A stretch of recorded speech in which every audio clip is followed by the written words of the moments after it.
Hey there, gorgeous gays! Version 2 here with Game Awards 2024. I've not done a react stream for Game Awards ever. I usually don't find Game Awards very interesting, because they're bad. Great way to start this, isn't it? But it's something that I'm pretty sure most people agree with me. So most of the time, Gay Awards. Most of the time, I don't even, like, watch or pay attention to the Game Awards. And I'm just like, whatever. They're the Game Awards. Who gives a shit? I think we did, like, once. I think, like, Sephiroth for Smash was announced here. So people wanted me to watch that. I think that's, like, the one time that I've done any form of react thing for Game Awards. But people have said, people are insistent this year that, one, the show is actually good this year. We're still not watching the 3 hours and 42 minutes it takes. But people have said the show is actually good this year. Yay. Cool. Good show. Good show. Congratulations. It only took like 10 years to have a good one. But second, apparently there is currently listed here 1, 2, 3, 4, 5, 6, 7, 8, 9, 10, 11, 12, 14 things for me to watch that are like, this is worth watching, Fire. Watch the Game Awards for these 14 things. And maybe we'll do some more if other people also decide it's like, once we're done with those ones, to also watch other things. I don't know whether these are like announcements or winners or just like funny moments like Chic Hydrobot showing up or whatever. I got no idea. I'm not sure what to expect from this. But we're going to watch a bunch of things and skip through on timestamps to a bunch of moments that are apparently worthwhile watching. We're going to do that. I'm going to melt to death. It is a particularly hot day. And then we're going to be excited. And we're going to be like, yay. So first is 5 minutes and 53 seconds in. That's too far. Okay, 5. I'm trying to not look at the picture while I do this. You know what, 5:27, that's close enough. Hades 2. Ah! Card game. There are cards. My game, it's really loud on my end. There are cards happening. No, I went early. I went early deliberately. Is this Slay the Spire? The math was off. We've had a really hard time trying to work out what these timestamps are. Are we going before or after? Is this Slay the Spire? I don't play deck builders. Not because I have no interest, it is Slay the Spire 2. I thought Slay the Spire had a much more, like, depressing art style? I thought Slay the Spire had, like, a, art style that was, like, horrifically depressing. This looks very colorful and pretty. People get Slay the Spire and Darkest Dungeon mixed up, I think. So I'm probably thinking of... I'm probably then thinking of Darkest Dungeon. I also forgot what the timestamps were. That was the first look at the gameplay of We are Slay well the and Spire truly 2. past. I'm thrilled because there's a new Slay the Spire. I'm assuming that's not what are we watching? Alright, so before or after that, we have to math this out in some capacity. If we find the first one, we can math it from there. I don't know. I hope the normal Game Awards are just this scuffed in terms of not knowing what's happening where. What are we watching? Chat, I was asking what game it was. I could find it. I'm just gonna let it play. I'm also terrified because I just got over my crippling addiction to the first, so the cycle continues. Your Anyway, after the show, chat's be sure to head collective over to punishment TikTok and share for your not best being able to gaming do highlights this. from 2024 You're watching the whole show with me now. #gaming on TikTok. And now it's time for our next award, Best VR AR Game. And the nominees are... We're watching the best VR Sunshine award. Asgard's Wrath 2, Batman Arkham Shadow, Metal Hellsinger VR, and Metro Awakening. The Game Award goes to... We're watching... Batman Arkham Shadow.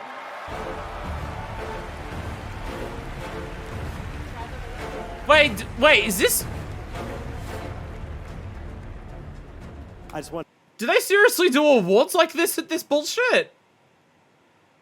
Is this seriously, like, really? They have a stage. to accept this award on behalf of my colleagues at Camouflage. You guys did some of the best They have work a of your stage. careers, and I have a feeling that the best. And is yet she's to just come. off to the side. They don't even show any the company clips we're from, for Matt, it. And a great place to work, and for Oculus Studios, all the support that you provided to us to help us get the game over the line, including our sister These are the studio pre-show over awards, at which get Cinzano way that less developed the- presentation. Why is the Game Awards so bad? Why are the Game Awards so trash? All right, first one is at 4:09. So we take off 1 minute and 6 seconds from all these stamps. Unless whatever we were going for the timestamps has time diluted everything else. Because we're going from 1:03:06 to 4:09. No, sorry, we take off an hour, but we add 1 minute and 3 seconds. Take off an hour, add 1 minute and 3 seconds. Again, unless different streams have been time dilated to each other. 4 minutes and 9 seconds. Alright, close my eyes a little bit so I can... Okay, there's a black screen. This is perfect. There we go.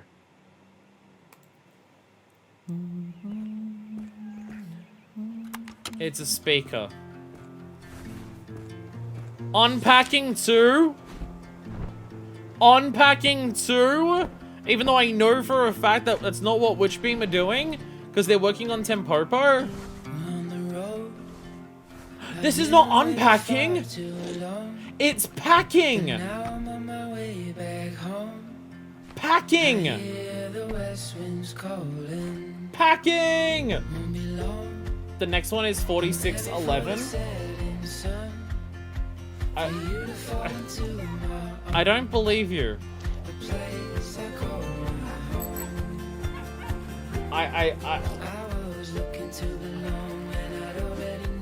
I straight up 4611. Prof, so the list that you sent me, nothing matches up to 4611. One move away. Trans menu night was part of this trans men. Yeah, Crofts, I don't know what you're talking about. For, like, there's one here that's at like 1:23. Do you have Dracula syndrome? Then okay, okay, okay.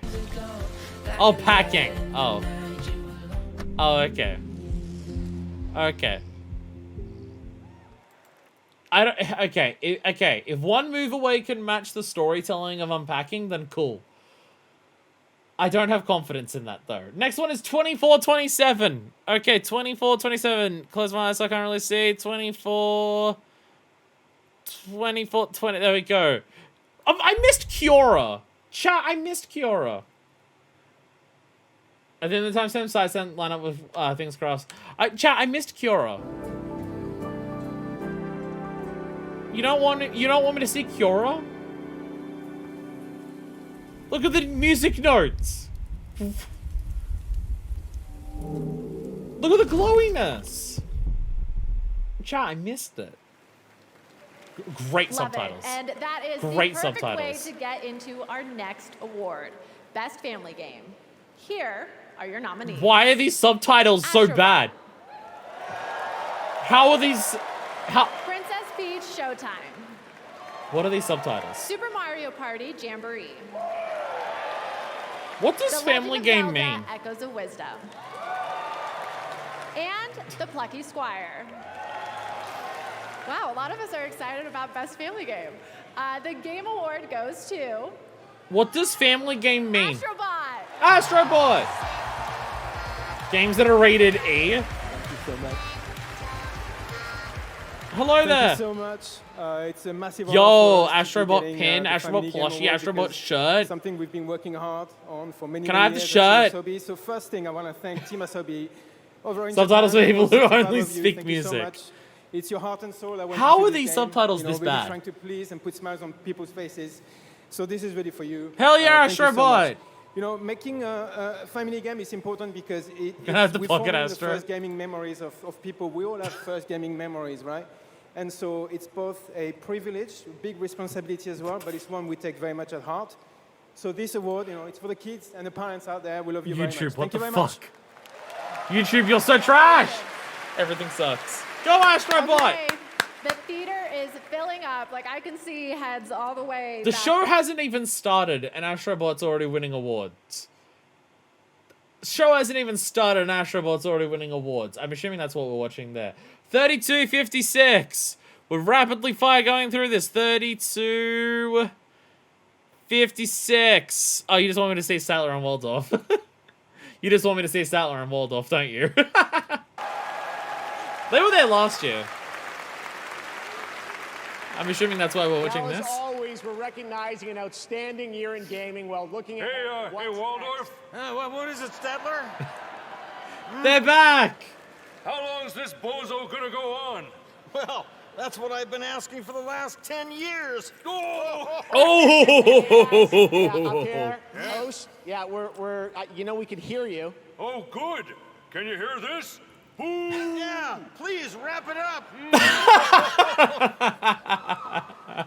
Statler and Waldorf, everybody. It's the last thing we need tonight. Listen, fellas, if you don't mind. Okay, that was pretty there are good. a lot of people here in the audience waiting to see the show. Yeah. Speaking of a lot of people, why isn't this theater full, huh? Yeah, we heard you always sell out. Oh! All right, let's keep the show rolling. It's already rolling. Off a cliff. Oh! Yeah, Yeah. we're here all night, Statler and Waldorf. I don't know what we signed up for. All right, well, in any case, let's get this anniversary stuff. Those felt very personal against Jeff. Those ones felt very personal against Jeff. I appreciate that. So many do this time. Style Waldorf on their A game this night. Old man Yowie has no chill. Yeah, the please wrap it up one, that's pretty good. That's pretty good. We're skipping to 58:41.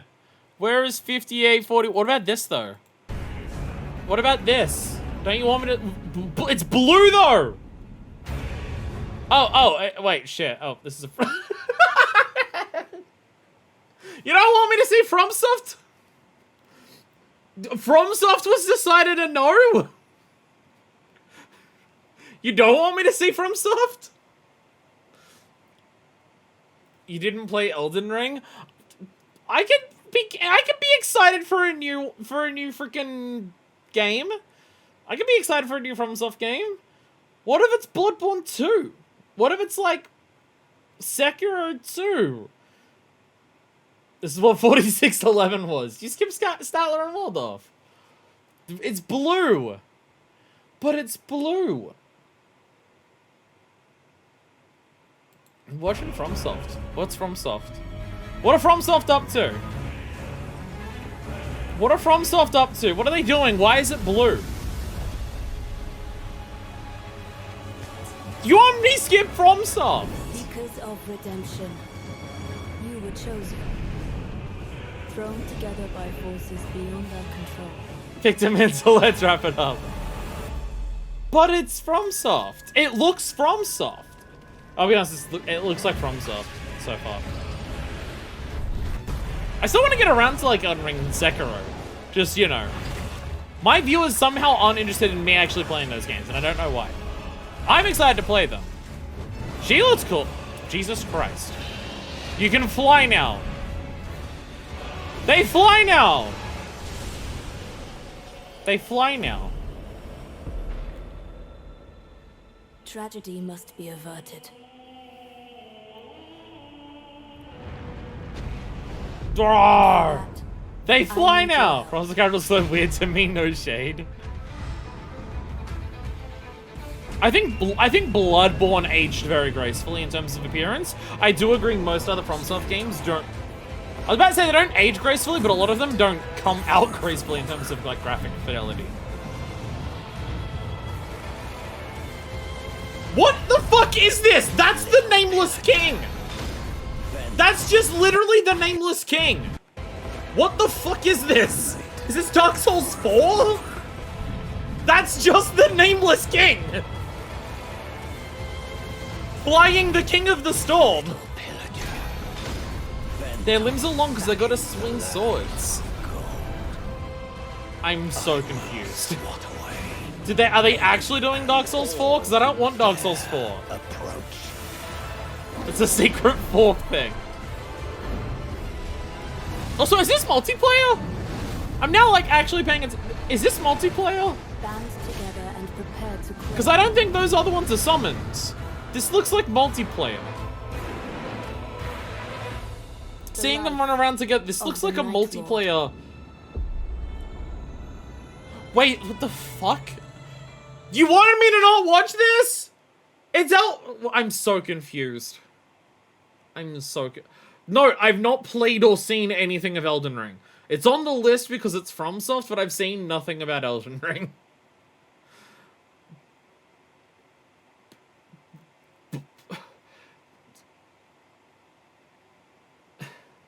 It says Elden Ring. It says Elden Ring. That's a Dark Souls 3 boss. Like, straight up, just a Dark Souls 3 boss. An optional one, but an important one. What the fuck? I now no longer trust the timestamps because y'all want me to skip over FromSoft.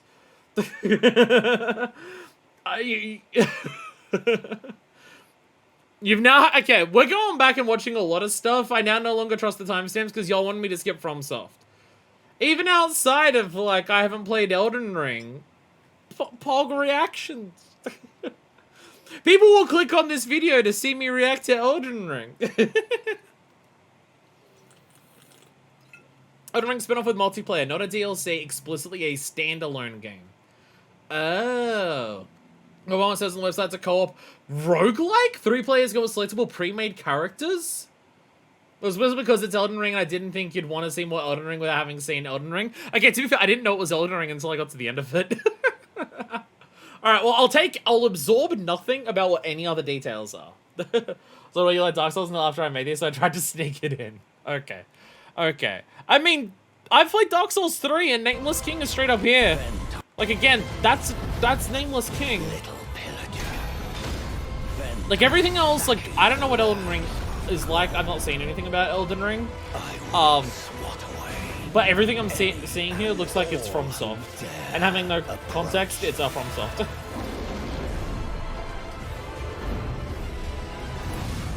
Well, I want to play this. There's 3 wolves! Well, we're picking it, and it's the girl in the hood who talks, earlier in the trailer looks like she's wearing the Souls 3 Firekeeper's mask. The life. Earlier in the trailer. Earlier in the trailer. Tragedy must be averted. No, she is. No, she absolutely is. Tragedy must be I didn't averted. notice she had a mask on, but yeah, it's 100%. Yeah, that's DS3 Fire. I've played DS3. The FromSoft games that I've played are DS1, DS3, and Bloodborne. I've not played the others. Nameless King shown on the trailer was a big point of conversation, folks. Article. I have no context, but it seems dope. It's just that, like, from my understanding, again, having not played the game, Elden Ring's a new universe. It's like how Bloodborne isn't part of Dark Souls. Elden Ring is also not part of Dark Souls. And then also, like, Sekiro is not part of Dark Souls. So having Elden Ring having straight up a boss from Dark Souls is weird.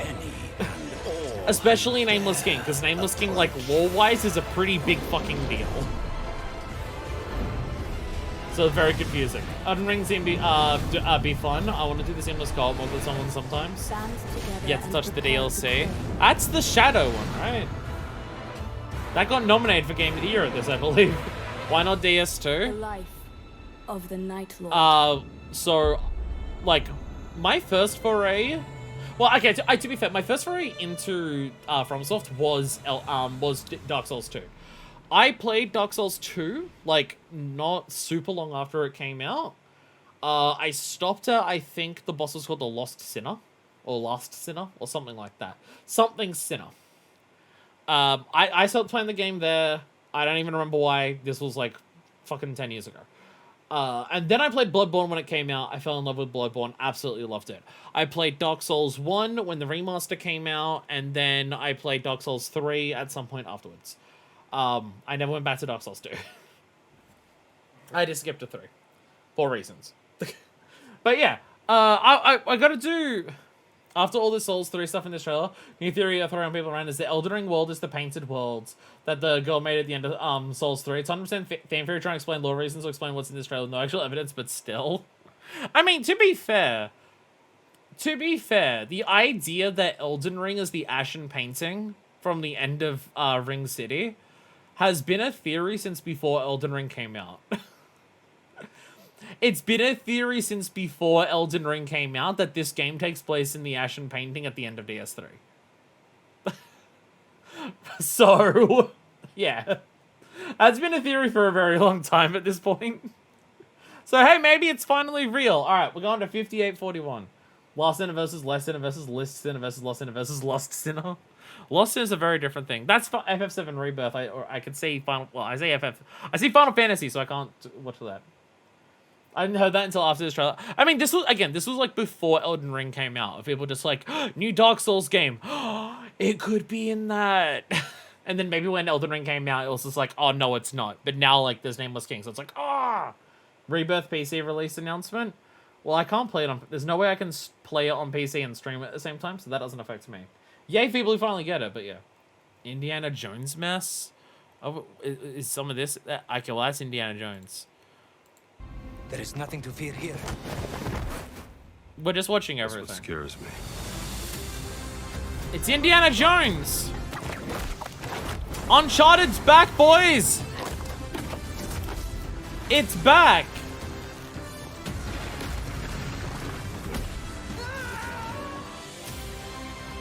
This game looks like it's straight out of 2016. I love it. Powers beyond your control. I'm always in control. Are you sure about this? Don't worry, I do this all the time.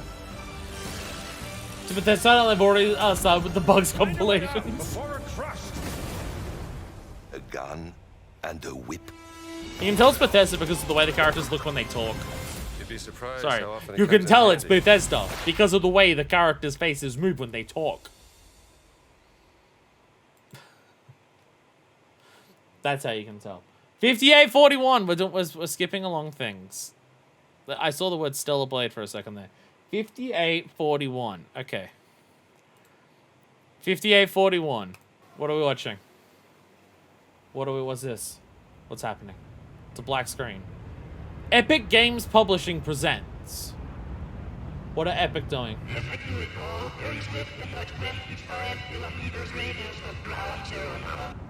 I'm very confused because why, like, Epic is not something that... Okay, yeah, that's... What the fuck? Okay, yeah, fair. No wonder.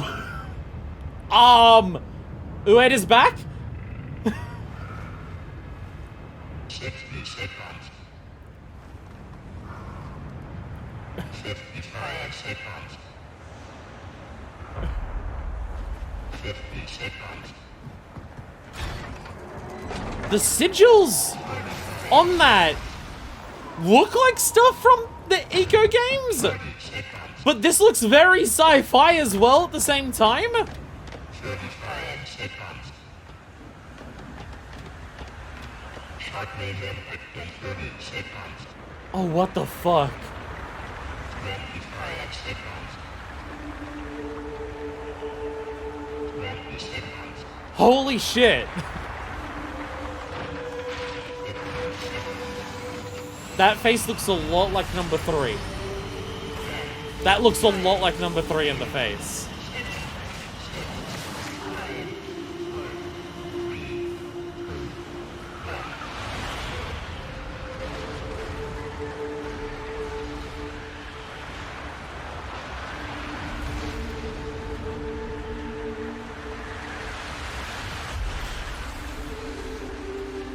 Oh, what the fuck? Like, a new Eco game is incredibly exciting.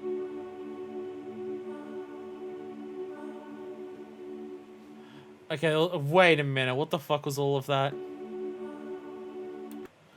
Project Robot. Project Robot. Names are in alphabetical order, technical director. Okay, then it's actual discredits. Okay. Okay. Okay, like, I love eco games. My LPs of all of them are on the channel. Go watch them. I love the eco games. This is very much known about me. I'm very excited for anything Team Eco at this point. But what the fuck? The vibes of that are so different to anything I would expect from Team Eco. Like, there's parts of that that still very much feel at home in Team Eco stuff. Cause like the glyphs on the jacket that the dude was wearing, like, it kind of looks like Wanda's jacket. Obviously, climbing up the robot looks like that. Even, like, the design of the face, the way the stone is, like, structured and everything, gives Shadow of the Colossus vibes. But it is super sci-fi, also at the same time. Like, the head took off and was flying, but, like, ripped the spine out of, like, the Colossus-esque thing. Oh, what the fuck? Like, it's just, I see that, and I'm just like, I get the vibe direction that we're gonna be going in for the next game, but I have no idea what the fuck to expect. Again, I love the eco games. All three of them, I absolutely love and adore them. So anything else, I'm excited for. I just need to know they're working on it, and I'm excited.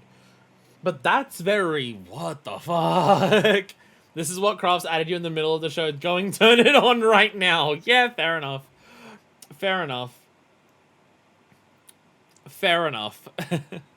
Yeah, that's a pretty big one. That's a pretty fucking big one. I'm kind of shocked that something this big is in, like, the middle of the show. How long has it been since Last Guardian? One, have we heard anything, like, I don't think we've heard anything about this, but have we even had confirmation that, like, Team Eco or Ueda himself have been working on anything since Last Guardian? Has there been any word that just, yeah, we're working on something? Because I've not heard anything even just about we're working on something.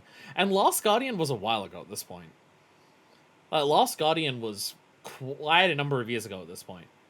I mean, Last Guardian also itself took a while to come out, but also you look at what Last Guardian is, and it's like, yeah, that's why. Yeah, it's very understandable. That's why it took so long to come out. Getting Shriko to work the way that it does. No wonder that game took so long to come out. I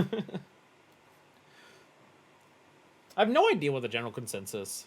Last Guardian was 2016. It's been 8 years. Fuck. That's almost as long as it took for them to actually release Last Guardian after they first announced it, I believe. I don't know anything about Team Eco, so I'm just here for the vibes. Play Team Eco games. They're all three of them are fantastic. Like, all three of them are, like, at bare minimum, like a 9 out of 10. From my understanding, there are people who were disappointed by Last Guardian. But for me, no. Like, I feel like Last Guardian is the least approachable of all three of the Team Eco games. But it's also the one that I think is the most rewarding if you can get through it. That idea of just, like, friction being an intentional part of game design and stuff like that, but also the friction in Last Guardian is, like, literal character stuff. Very polarized opinions about, like, I don't blame people for bouncing off Last Guardian. It's very much one of those things where if you're someone who can push through Last Guardian, it's very rewarding. And the things that you have to push through are explicitly what makes it rewarding. Like, if Last Guardian didn't have the friction that it does for the first, like, third to a half of that game, the ending of the game doesn't work as well. Or, like, the last half of the game doesn't work as well. Because it's, again, the friction that it contains is explicitly part of the story and characterization of it. And to be fair, you go and look at my LP of it, I almost bounced off of it. Because it's a lot of friction. Though I think I got hit particularly hard with it. The friction that I got hit by seemed to be way worse than what most people did at one particular moment. But, yeah. To quote Pat talking about Dragon's Dogma, the friction is where the sparks fly. Where's the pen writing gif that's writing a fire? Where's the quill writing the flames gif? Because that's my response to this. Okay, yeah. Again, Last Guardian straight up does not work if it doesn't have that friction. Because it's overcoming that friction that gives it the emotional... Like, it's not just it's satisfying in, like, a gameplay sense to overcome that friction. It's, like, the emotional weight of overcoming that friction is the point of The Last Guardian. For a lot of it. Anyways, we're skipping now to 58:41. That's what we just watched. We're skipping to 1 hour and 4 minutes. But there's an orchestra. There's Civ 7. It's cool for people like Civ games. I've never touched one. This is... Y'all are now linking me to Xbox shit. Game of the year. Of the year? Game of the year, let's go. Xbox of the year. Space. The final space. From the studio that brought you Star Wars, Knights of the Old Republic, Part 2. Oh, this is Outer Wilds 2. Neverwinter Nights, Part 2. Outer Worlds, sorry. Outer Worlds 2, I presume. Not Outer Wilds. Very different. And Fallout 3, Part 2. Comes Neverwinter Nights, Part 2. And Fallout 3, Part 2. Comes a completely original Part 2. Outer Worlds 2! I still have to play Outer Worlds 1. Everything that should have been in the first game. More action. I've still got to play Outer Worlds 1. More weapons. And more graphics. See, get ready for an adventure. My thing about what I took 3 times longer to make, but will almost certainly be 2 times bigger. Strong trailer. Strong trailer. I will say. Strong trailer. Just for the humor. Because I imagine the humor is an important... Like, just looking at the visual design of this and the previous game, I imagine these lean into humor more than New Vegas did. Welcome back to I the imagine future. these lean way more into humor. Try not to break it again. So, like, I have no context for what's happening here. It's space shit. The It's Fallout, but space shit. 2. So, like... I'm not interested in hiring any more idiots. I'm looking for people of tact and vision and perspicacity. So here's my thing about Outer Worlds 1. Here's what I have heard is, like, general opinions of Outer Worlds 1. Here's what I've heard. Outer Worlds is a good game. It is fun, it's got a good story, and it's good. And that it doesn't live up to the hype of the devs of New Vegas are making a new game. That's the main thing that I've heard about Outer Worlds. It's just like, it's good, it's fun, it's enjoyable. If you come into it expecting something on the level of Fallout New Vegas, you're not getting it. That's what I've heard. That's what I've heard. Which, to be fair, living up to one of the best games ever made is a really high bar, so understandable. I don't know, this type of ARPG about Outer Worlds is a great and unique version of space that I really love. Worlds, God. I'm so tempted to LP the Outer Worlds and the Outer Wilds at the same time. I want to do that so badly. I want to start those LPs in the same week. I so badly want to do that when I get around to both of them. To start them both in the same week. God, that would be funny. To be fair, Obsidian shipped the Theseus itself in between New Vegas and Outer Worlds. Yeah, there is also that. There is also that. Is Sawyer at Obsidian still? I don't even know. I know Sawyer's not the only person who worked on New Vegas, but when it comes to, like, a lot of the world building and story and stuff, people usually attribute a lot of that to Sawyer. for New Vegas. Does Sawyer work at Obsidian still? I have no idea. I honestly have no idea. It's the video game industry. People can leave it to go work in somewhere that doesn't completely and utterly destroy you so easily. Especially the talented people. I don't know much about it myself, but I got a friend who really goes to bat for it. He's never played New Vegas, but he adores Outer Worlds. Okay, yeah. Okay. Again, I've not heard that it's bad. I've heard nothing about Outer Worlds that it's bad. The main thing that I've heard is if you come in expecting a game on the level of New Vegas, or go in with the expectations that this is going to be like New Vegas again, you're going to be disappointed. Go in expecting to get Outer Worlds, not New Vegas. So I think Sawyer was on for either Outer Worlds games, yeah. Again, I know he's not the only person who works on it, but when it comes to the story and the writing, which is often the things that people like about New Vegas, people usually attribute that to Sawyer. I don't know how much of that and everything Sawyer was directly responsible for, but I also know that he's been able to spend like a shitload of time since then answering questions about world building and character stuff about New Vegas in the intervening fucking decade and a half it's been. Which he was at Obsidian and still is, he just didn't work on them, was too busy making Pentiment. Oh, okay. So he is at Obsidian, but he didn't work on these games. Okay. I mean, again, Outer Worlds 2 is cool. That's cool. It's just I can't play it or appreciate what the trailer is showing me because I've not played one. But it is cool that it's here. It is cool that it's here, and as someone who fucking loves Fallout New Vegas, I'm glad that it's here. Am I working on Overwatch 2, I guess? I don't know, lol. Why would he be working on Overwatch 2? That's a game at Activision.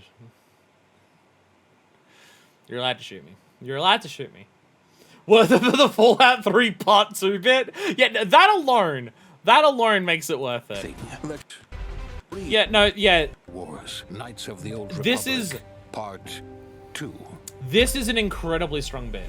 Neverwinter Nights, Part 2. This is an amazingly strong bit. And Fallout 3, Part 2. New Vegas. Insanely strong bit. Insanely strong bit. It is wild that Obsidian managed to, carve New Vegas out of Fallout 3 in the space of, 2 years. Absolutely insane. Absolutely insane.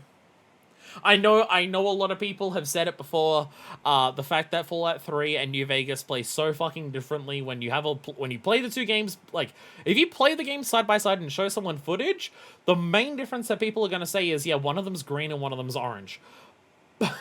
And that's visually, so much of it just looks like they are the same game, but one is green and one is orange. But how fucking different they are to play compared to each other. And I say this as someone who likes 3. I still think Fallout 3 is a good-ass video game. It's just going for something that is so far removed from Fallout New Vegas, and from what I've heard, very far removed from Fallout 1 and 2, which I do want to also play. Also, they're on the list. Fallout I played was 4. I bounced off 4 so fucking hard. I bounced off 4 so hard. As someone who defends Fallout 3, and as someone who is in love with Fallout New Vegas, I bounced off Fallout 4 so fucking hard. Oh my god. I bounced off that game polar opposite magnetization. No, polar same magnetization, and we just went plonk. Only Fallout I played was TTRPG. I'm going to LP Fallout 1 and I'm forcing you all to watch it. Alexa, play somewhere that's green off of Little Shop of Horrors. Where are we skipping to? An hour 39:40. An hour. But what about soccer? What about pronouns and blue hair? Beat the impossible. What about pronouns and blue hair? These rooms are so high I can see every NPC. Oh, except that one. This is literally an ad for the laptop. Wow. Game Awards, what are you doing to me? Game Awards, what the fuck is this? What about this? Look at that gun! And another gun! Face. Space! A devastating enemies. What computer is this an ad for? But this is your time. It's explosions! The unleashed. It's Anthem 2! Steel Hunters. Oh! Explosions! I mean, the robots look kind of cool. The robots are kind of cool in there. Borderlands 4! Borderlands 4? That looks like a Borderlands. That looks like a Borderlands. Honda's a pretty tough, it's hard to steal them. So I've still got to play Borderlands 2 and pre-sequel and Tales from Borderlands and 3 and whatever that spin-off is and the new Tales from the Borderlands. I still got to play a lot of Borderlands before I can watch this. But it's Borderlands 4. That's the thing that's happening. That's the thing that's happening. Boss fights! Boss fights! I give Borderlands, but I fuck with Noirier. Did for this, so I'm happy you guys for the game. Boss fights! Multiplayer game modes. This is Transformers. The big foes that unleash full power. Mecha bro. Okay. Look. Game Awards, I don't want to say anything.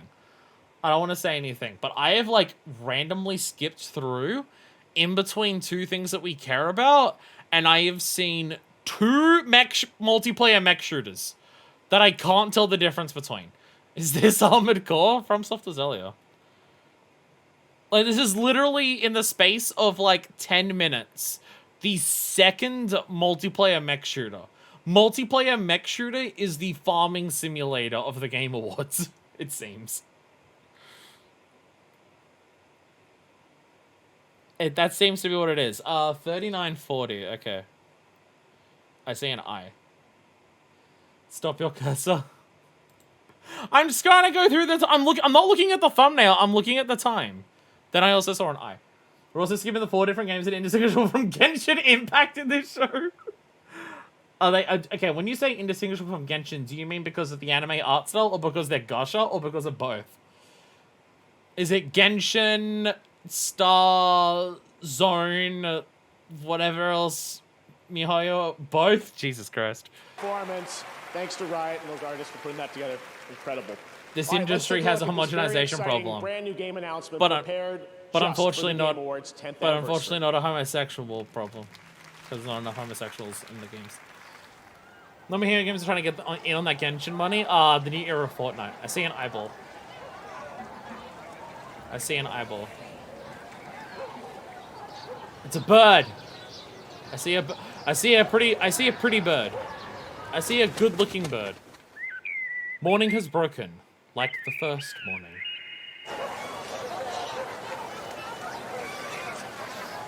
Are you sure? Are you sure, though? We're at the point where there's 2 spin-offs that I've been told I'm not allowed to know the fucking name of. Are you sure? Literally, there are 2 spin-offs for Like a Dragon that I'm not allowed to know the name of. I'm not allowed to know the name of 2 of them, but you want me to watch this. Alright. Cool. Blackbird has spoken like the first bird. Maybe it's enough of like a spin-off that it won't spoil anything else about any others.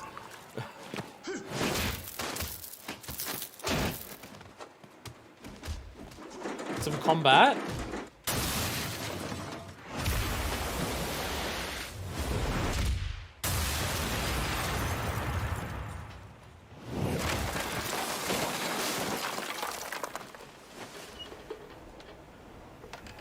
Is that not the move of Akira?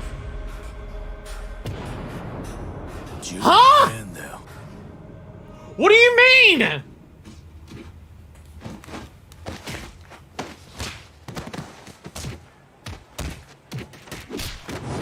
What do you mean Virtual... Whoa. What do you mean Virtual Fighter is back and Ryuga Gotoku is working? What does that mean?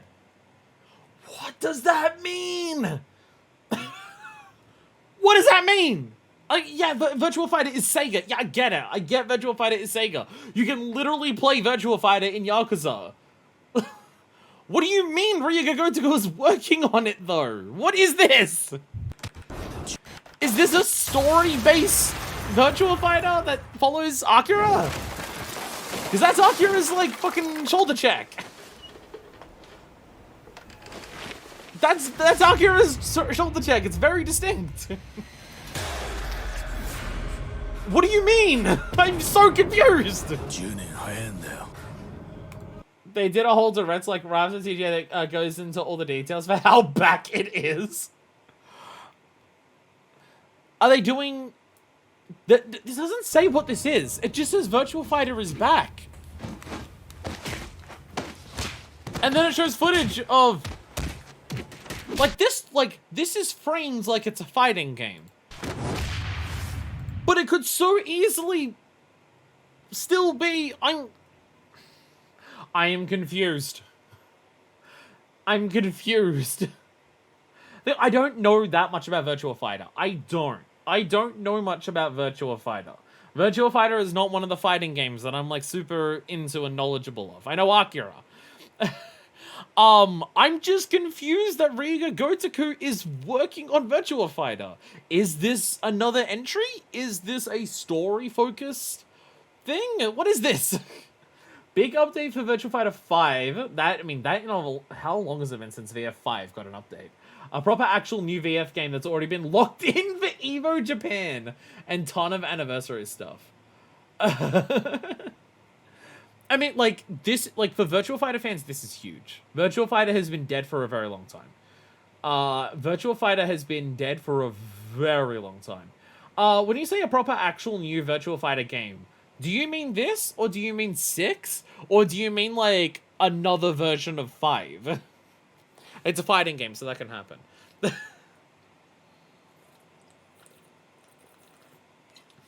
I mean, like, again, Riga Gotoku is Sega. Virtua Fighter is Sega. You can literally play Virtua Fighter in Yakuza. You have a look at the combat in Yakuza. It's very clearly also inspired by Virtua Fighter.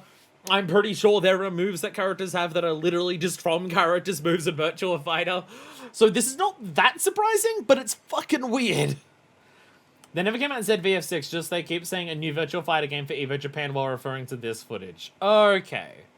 Okay. I mean, to be fair,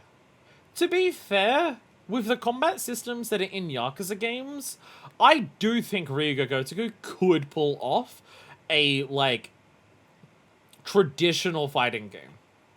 Especially Virtua Fighter. From my understanding of Virtua Fighter is one of the more grounded Virtua Fighter, like, fighting games. VF5 was 2006, by the way, if anyone needs a sense of scale on how long it's been. Fuck, has it been that long? Holy shit.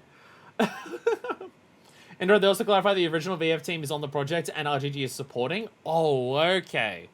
Okay, that's, yeah, okay. Jesus Christ. Wow. Wow, Virtua Fighter is back. Holy shit. Wow. Wow. Again, Riga Gotoku working on Virtua Fighter makes a lot of sense when you have a look at the combat in Yakuza. Holy shit. Holy shit, that is huge. Holy shit, that is huge. Okay, the next thing is in 20 seconds. So let's just press play and keep watching. They have every chance of doing something great with it. Like, it can go to shit. They could fuck it up. Like, Riga Gotoku, just from, like, what I've seen so far, of just, like, I know they've worked on, like, Fist of the North Star. I know they're doing, like, freaking, like turn-based RPG shit. Obviously, we played Dead Souls, which is a zombie, like, third-person shooter, like, Left 4 Dead-inspired stuff. Riga Gotoku like branching out and doing new shit. They like doing that. Hell, even in the Yakuza games that you play, just side content, you can see that they like branching out and trying new shit. They are a company of two core strengths, being reuse absolutely everything that is fucking possible all of the time forever, and experiment when you can with new shit when you can. Like, that is like two core strengths of them as a studio. Reuse everything and everything. Reuse your maps, reuse your animations, reuse your sound designs, you reuse your combat systems, reuse your dialogue systems, reuse everything. Fuck it, who gives a shit? We're pumping out one of these every year. Who fucking cares? It'll become the thing that people love about our franchise. And fuck it, just get weird with it sometimes. Who gives a shit? We've saved so much resources on reusing everything. Fuck it, get weird. So them working on a straight-up fighting game makes a lot of sense to me. That does make a lot of sense to me. It's just still a major surprise. It's not something I would have expected to see. They just keep coming tonight. That's right. There's a new full entry in the legendary. So do I have, if we're doing every Riga Go-To game, do I have to play that? And you can find out more in that special direct broadcast. If we're playing every Riga Go-To game, do I have to play that? You. Check this one out. Someone who's a passive Yakuza observer, I'm playing one of the spin-offs, having a lot of fun with it. So I've got to go through all of them in, not release order, but some form of order. Also, we're watching this. This is apparently the next thing we're watching. The very next thing. Which is very Japan. Need to play every virtual fighter games first? No, Riga Go-To didn't work on those. I see Japan. What time frame of Japan is this? Thank you for answering me immediately. 1915 Japan. Okay. Tonight I've got a little something special for you. We're going to try out a brand new tune.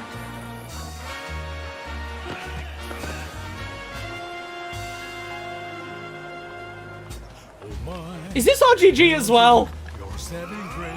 This is RGG as well. Wait, what?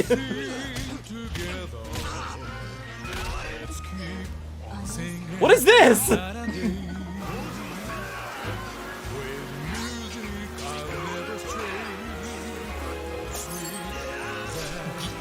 Murder, death, blood. Giant enemy boss fight? This is absolutely RGG. This is absolutely RGG. It has too much of the sauce and flavor in the animations. Yeah, it is. Project Century.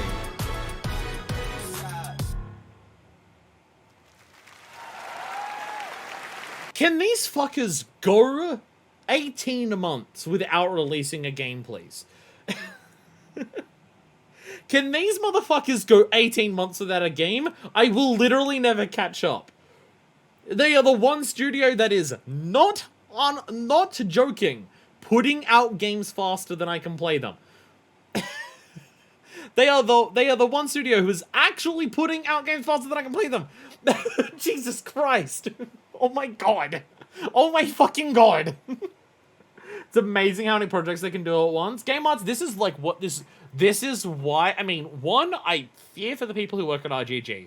I feel like they must be in a permanent state of crunch and video game industry and all of the horrible things about that. And I hope they're, like, doing okay as people. Because what the fuck. But also, this is part of why RGG can do this. Because even in this trailer, I can see shit that's being reused from Yakuza. Even in this trailer, I can see shit that's being reused from Yakuza. Pedestrian animations, fucking fight animations, sound effects of hits and everything like that. I think probably some of the fucking barks that I heard from enemies are possibly being reused here. This is part of the reason why they can do so much shit, because they reuse everything.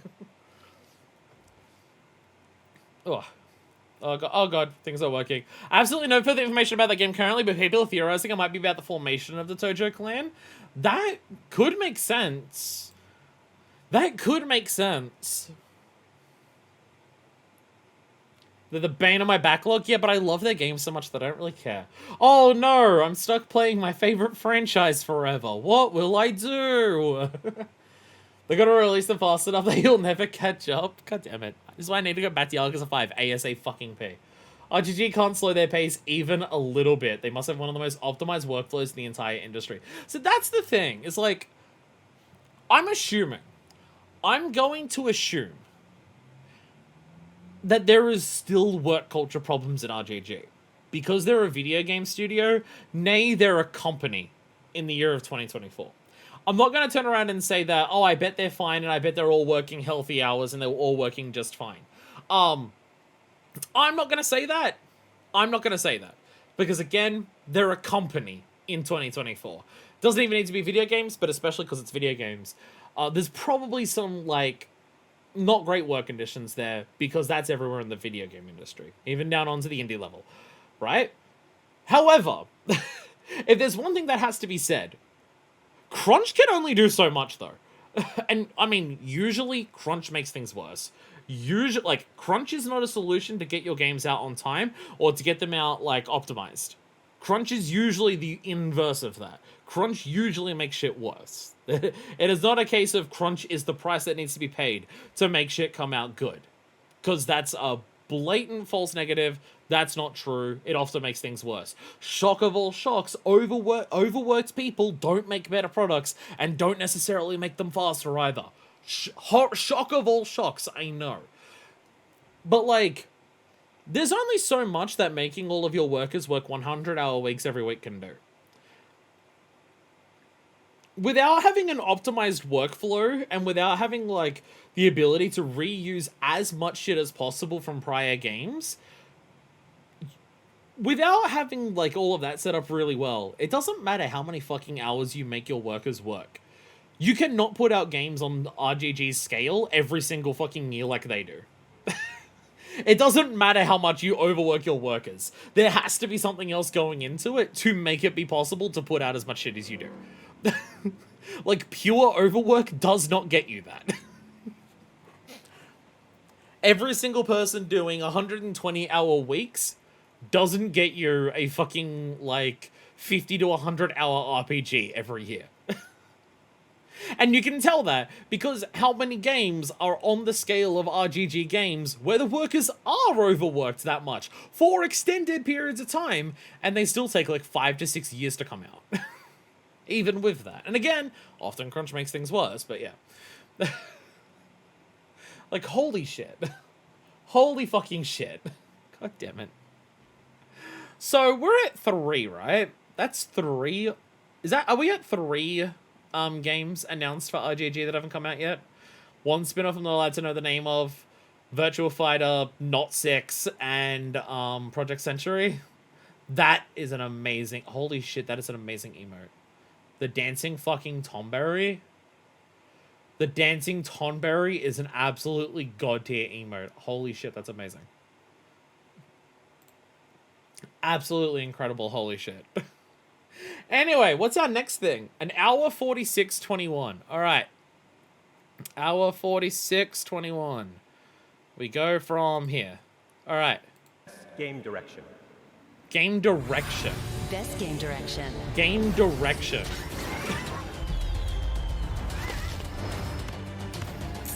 Okay, when you're getting me to watch awards... Cleanse the world with blood. If I go back a bit... Oh, what am I going back to say? You can hear Kojima fart. I don't want to hear Kojima fart! I don't want to hear Kojima fart.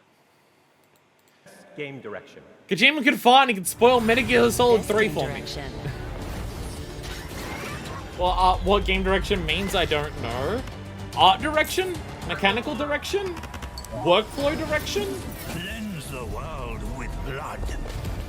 Come now and travel to the realm of shadow. This just feels like Game of the Year, but we didn't want to give it to get... This feels like Game of the Year runner-up, not gonna lie. With our own hands. Okay, okay. Quite literally. Without exaggerating. Is this not literally all of the games that are nominated for Game of the Year? Is this literally not the same games that are nominated for Game of the Year? Astrobot, Balatro, Wukong, FF7, Erdtree, Metaphor Fantasio. This is literally just Game of the Year runner-up! It's good to have you back, Cloud. We shape our own destiny. This is literally just Game of the Year runner-up. It's literally just the same 6. The winner is Astrobot. Yo, Astrobot! Astrobot. Astrobot. I am Astrobot. It got runner-up! It got Game of the Year runner-up! Yay!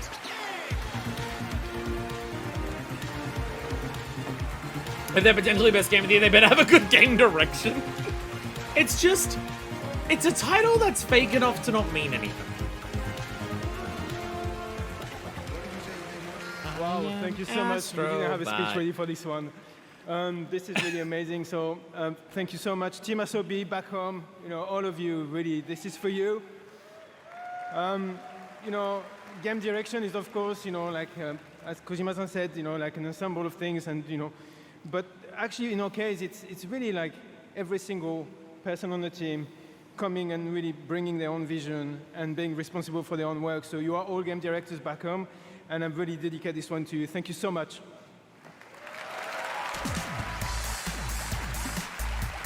I'm so excited to play more of Astro Bot. As of the time of watching this, we've finished World 3.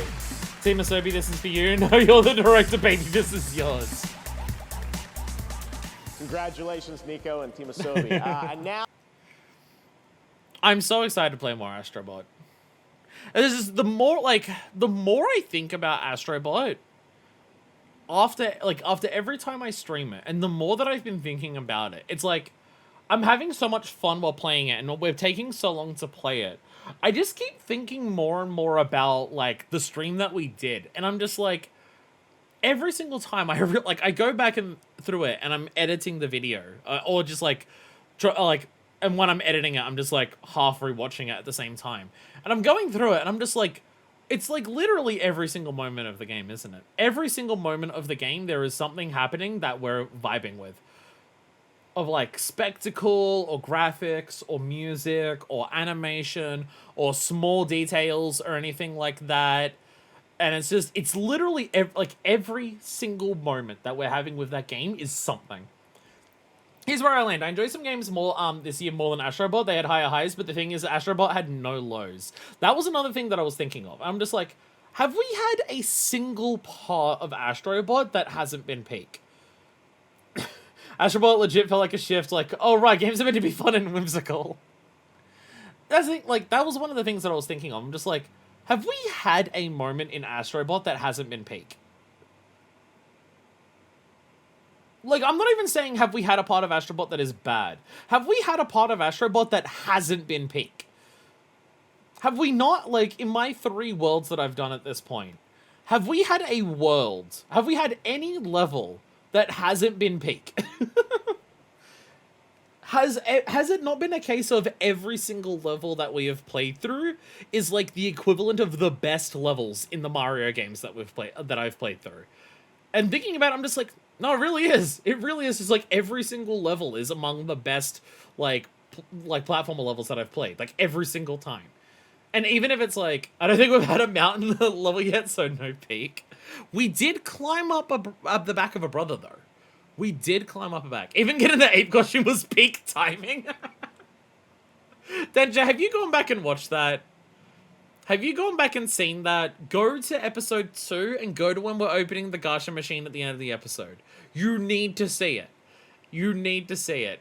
Okay, you did say it. Okay, good.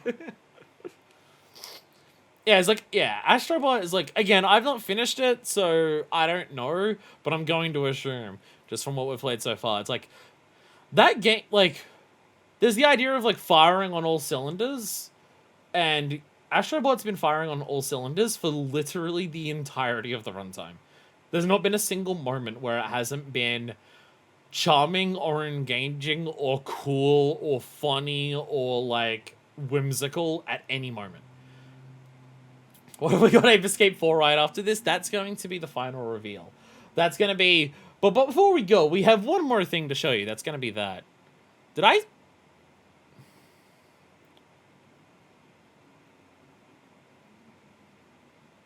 So I'm just skipping through this. What the fuck? Excuse me, what? Next announcement. Huh? Is this a remake? Or something else? What the fuck? What's Turok? Really janky dinosaur shooter from, I want to say, N64. It's one of those games where I'm just like, I don't know if anyone actually thinks it's good. I don't know if anyone actually thinks it's good. But it has like a cult status of just being like, I enjoyed this a shitload when I was a kid. It's like, it's very much what you're seeing here. It's like, it's dinosaurs and it's like tribal stuff and also like sci-fi. Space dinosaur shooter. People like the first Turok games, that anything that came out after the N64 was less enjoyed. I'll be honest, I didn't realize other Turok games came out after the 64. Horizon Zero Dawn's Wario. And this is Helldivers. And this is Helldivers. Which I've heard amazing things about Helldivers. It's just finding the time to play a multiplayer shooter for me would be difficult. There was one for the GameCube that people hated. The thing is, I thought Turok was just a 64. I thought it had been dead since the 64. I didn't realize that anything had happened for it since then. Warframe. I know people like Warframe. Power Worlds. This also looks. Is this another Genshin? Hold on, it's a game that I buy but wasn't $50. Is this Genshin or does it look like Genshin? I'm looking at this and I can't tell if it's Genshin or not Genshin. Because it could so easily go either way. Wuthering Wave. That is not a name. You misspelt it. Not Genshin, but they want that Genshin money. This looks so Genshin. This looks incredibly Genshin. Why is it called that? Why is it called this? Generally can't tell them apart. As someone who doesn't play Genshin, I literally, like, down to even, like, the smallest details. Like that there are different color-coded lesbians. Like there are different color-coded... Even down to that. I cannot tell how this is not Genshin. Is this by MiHoYo? Like, the flying, the animations, it is not... This... How are they not being sued? How did Power World get sued? How did Power World get sued and Wuthering Waves is not being sued? Like, actually, though. How are Wuthering Waves not being sued but Power World did? This is way closer to Genshin than Power World is to Pokemon. Not that I'm defending Power World. So this is everyone who brings the direction of their IPs. Power World's got off on a technicality. Gee, alright. This is an Xbox. What's an Xbox?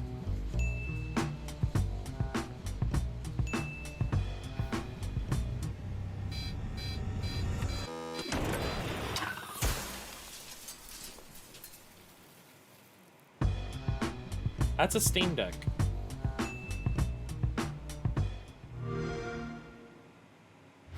Is that an anti-ad? It's based on an advertisement saying there's no point buying an actual... I was about to say, that's an anti-ad. That looks like an... this is the new ad campaign about how you can play Xbox games anywhere. I'm just confused as to how this ad campaign gets people to buy Xboxes. I think they're literally giving up on people buying Xboxes. They literally have an ad saying, don't buy an Xbox. You don't need one. Use literally anything else. I found another laptop ad. When you buy. I found another ad. Best independent game at the first Game Awards. Please welcome Celia Schilling and Sean Velasco. I'm hearing Shovel Knight music. I hear Shovel Knight music. 10 years ago, we were called onto the stage, completely stunned, as Shovel Knight, our first... We were called on... 10 years ago. I want to fucking die. I want to die. I want to die. I've been on this planet too fucking long.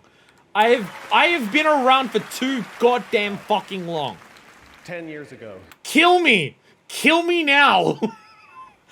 Oh my god, are you serious? It's a fucking decade old. Oh, I'm withering into dust as I speak. Holy shit. And not just like, oh, it's a decade old. It's a decade old that they won the award? Oh. Oh, no. Oh, no. Oh, God. Oh, fuck. We've been here for too long. Holy shit. How far away are we? Surely it can't be that long before we're at the point where Wii isn't retro, right? At this point, Wii U fucking counts as retro. Switch has been around for goddamn 8 years. This is the 10th anniversary Game Awards show. They keep mentioning it all night. Shovel Knight feels older than the Game Awards, I'll be honest. How many years is it until we get to the point where Shovel Knight is older than the games that Shovel Knight was paying homage to at the time of its release? How long until that happens? To be fair, that might be a bit longer because Shovel Knight is paying homage to, like, specifically NES. So, that is a fair bit of time. That is a fair bit of time. We were called onto the stage, completely stunned, as Shovel Knight, our first game, It's Bloodborne took home Retro. the first It is ever 9 Best years Independent old. Game Award. Nearly 10. Now? Bloodborne is 10 years old in a couple months. And now, Shovel Knight is getting old enough to become vintage in its own right. This year, a new set of developers released their first game. They're just getting started, yet they've already created something extraordinary. I'm so excited for We're Astrobot excited to win to this. see how their talents will I'm so shape the excited for industry Astrobot the to win next Best 10 Indie Game. years. Let's go. 2045 will be These the are the center point for that, by the way. nominees for No Best danger yet. Indie Okay, Game. thank God. Thank God. Again, if it was calling onto, like, Super Nintendo, we'd be in trouble. This one's on the list? Are we watching this? Yeah, we are. Balatro? How is that not Balatro? How is this not Balatro? Surely, right? Shovel Knight is vintage, so you can buy it in a wine bottle. Like, nothing against any of the other games that we're seeing here. But, like, how is this not Balatro? Just, like, on a sheer impact Award level. goes to How is it not Balatro? Balatro. How is it not? Like, I'm pretty sure every other person there nominated for this is sitting there just being like, it's Balatro. Like, I've heard great things about Animal World. I was reading Pacific Drive, but it's Balatro. I appreciate that, but none of us are local thunk. We're honored, though, to accept this on his behalf. And while he's not one for the spotlight, he does like to shine his spotlight Every other on debut other indie game have to go games that he against thinks next to a deserve Game full of the Year recognition. nom. So not Yeah. only wants to recognize all nominees Yeah. tonight, but also all indie games that were launched this year that might have flown under the radar. Now, what he would like for you is to explore this world of indie games. And I think you'll find a scene of extremely talented and creative developers who are crafting beautiful experience for you to enjoy every single day. Now, Local Thunk, I know you're probably thinking if you can give this away to another team that you think deserves it more, but sorry, Arco, he has to take this home. So, Local Thunk, you have earned this, and you deserve this. And everyone at PlayStech is just so proud of you, of what you've done. And I hope that at least tonight, you get to enjoy this. Thank you. One thing you missed in the pre-show is the little security guards in front of the stage preventing hecklers. Again, how is it not Balatro? Great God, you all of the Game Awards. All right, as we've been saying all night long, we have some. All right, so we were just watching that one for that one. Is that? I mean, yeah, I get I'm not someone who's played Balatro. I've seen Balatro be played, and I'm not someone who has played it. I'll be honest, I don't know if it's my thing. I don't know if Balatro is my thing. Just because, like, dopamine hit receptor stuff is like pure dopamine receptor shit usually doesn't work on me. Like, Vampire Survivors did nothing for me. Indie award speech, and it's a nice speech. It is nice that like Local Thunks just like go support indie games and not just the ones that get as big as something like Balatro or Hades. Like, support indie games that aren't Hollow Knight kind of thing. Which is a sentiment that I very much appreciate. Like, yeah, dopamine receptor shit is usually stuff that doesn't like have that much of an effect on me. Maybe part of my brain's broken. I don't know. Like, Vampire Survivors does nothing for me. Vampire Survivors does nothing for me as well. But, like, maybe if I played Balatro, maybe the strategy ideas of it would be something that I'd get into. Like, I've not played card deck builders. Roguelikes are games that I can enjoy if I enjoy the game itself. I don't necessarily call myself a fan of the roguelike genre. It's just, there are some games that I like that happen to be roguelikes. Not that I like games that are roguelikes. So, like, everything about Balatro is something that I'm just like, it's definitely not a game that is for me in terms of, like, the stuff that I usually like or the things that I usually don't like and everything like that. But I can absolutely see why people love it. I look at it and I'm just like, oh, yeah, no, for some people, this is like the best game ever. I totally get it. I'm in Balatro for the synergizing potential. Let's find little bits of mechanics and engineer a machine out of them. Yeah, but my brain is bad and stupid, so thinking of that stuff is hard for me. So I would probably struggle with that. Pokemon was my Balatro. It's coming out. Mobile was the event horizon of my productivity. See, for me, it's Final Fantasy XIV Online, but, you know, I'm a slut for that game, so it's a little bit unfair. Sorry, Capcom. What are Capcom working on? I saw Capcom Presents. Everyone, I'm watching this. Capcom are presenting. What are Capcom presenting? I saw Capcom Presents. I'm deciding what we watch now. I can't really play 14 at work. I can't play anything while I'm at work. I work retail.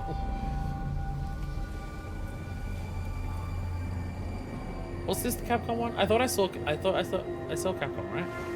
Am I watching the Capcom trailer? I don't recognize what this is, but I clicked on it because I thought it was Capcom. This is the okay, good. I don't recognize what this is. This is not ringing a bell. Unless it's a new thing. They did have a, like, the Famitsu game that was, like, a new IP earlier. Like, this year. Which I want to, like, add to the list. I should add that to the list. The game Capcom presents. The fact that Capcom do not call their directs Capcom Presents is so upsetting. That they don't call their directs Capcom Presents is so upsetting. I hate that. Like, missed opportunity of the world.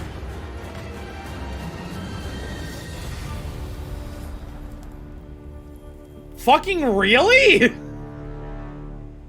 Fucking really? Has Onimusha not been dead for like 2 decades? Wasn't the last one PS2? I knew it was Onimusha as soon as I saw the Soul Absorbing Gauntlet. That's a super iconic thing. I know of Onimusha. I don't know anything about it. I just know Onimusha as like cult classic, like Capcom game, because there's so many cult classic Capcom games. It's just like, there's so many games from old Capcom's history of just like, fucking Onimusha, fucking like, Night Stalkers, fucking like, Beautiful Joe and Okami, if you're an idiot like me, and stuff like that. There's a lot of old, like, Dino Crisis. There's a lot of old-ass fucking Capcom shit that's like, at this point, cult classic shit that's never gotten another game for like, fucking 20, 30 years. And then you kind of got Dino Crisis with Exoprimal, but now you have actual Onimusha. I know of Onimusha by name, and I'm happy for the fans. 2006 for the last full game on console. Browser game in 2012, VR game in 2024. Not counting the remaster 2006. Jesus fucking Christ. Holy shit. Wow. Holy shit. Okay, that's a big one. By the minute. That's a big one. Not for me. But that Onimusha is back is wild. God damn. Sorry, that's not even the thing that we were watching. Sorry, that's not even the thing we were watching. I'm just skipping through this and I just saw Capcom and I'm just like, I want to see Capcom. I like Capcom. Oh, hell yeah! Genshin number 2! Hell yeah! Another not Genshin! This looks identical to the last thing we saw. Like, I know people say that anime stuff all looks the same, and no, it doesn't. But in this case, yes, it does. Not everything that is anime looks the same as everything else that is anime. But this looks the fucking same as Wuthering Words. As Wuthering Words, this looks the fucking same. The character design, the shading that they have, the lighting, the types of animation, like everything. The type of character design, It's the fucking same. It's so similar. The Moe anime art style is getting more popular because the faces are simple to do. It's simple to make a lot of costumes for them and then gasha them for people to spend a shitload of money on. Sage, you look so cool. Don't you want to spend $60 to get her?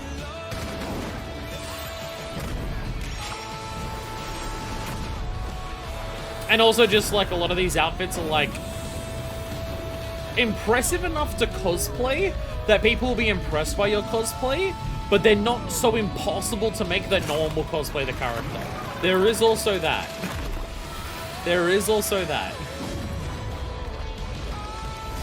Whoever came with asymmetrical tights, death. No, I love asymmetry. I do like asymmetry in my designs. Okay, Okay. Oh my god, this is also not MiHoYo. I'll be honest. I really thought this was going to be like Zenless Zone or a new expansion for... Like, I really thought that this one was actually going to be MiHoYo. For either Star Rail or Genshin or Zenless Zone. I really thought that this was going to be MiHoYo. And I was like, okay, the last one wasn't, but like, surely this one... No, this is Nexon. This is Nexon. This is not MiHoYo. What's generally wild is that this is a DNF game, and the game right before this, despite looking wildly different, is also a DNF game in the same universe. I really want the gacha bubble to burst ASAP. It's like the live... I mean, gacha is also a live service, but it's the same thing as like all the other live service explosion. People only have so much money / time. The previous game we skipped is also DNF. When you say DNF, you mean DNF Duel?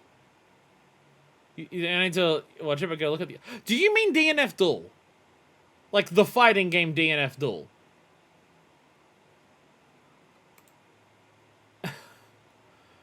Okay, I'll be honest, I didn't realize DNF Duel was getting so much other shit. Did they give up on the fighting game, realize no one wanted to buy it?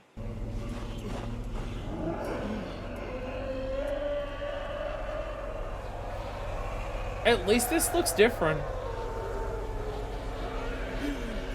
DNF Duel, fighting game. There was like a lot of fighting game people who were excited for DNF Duel. And then it came out. And then the casuals didn't realize it was a different game to Stripe, so no one bought it.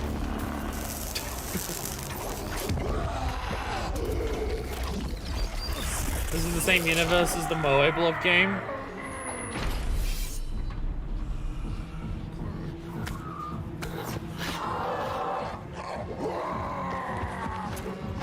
So this is just straight up. DNF originally like a Korean MMO, like very popular. DNF Duel was a spin-off of that. Yeah, I remember DNF Duel being a spin-off of something. I didn't know what. I knew it was a spin-off of something.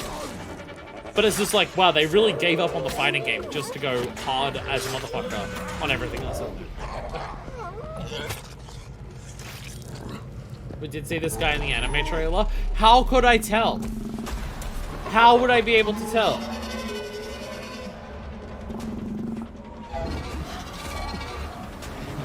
So it's like you've got the game that's appealing to the Genshin crowd, and then you have this game that's appealing to like the God of War crowd. Is that what's going on here?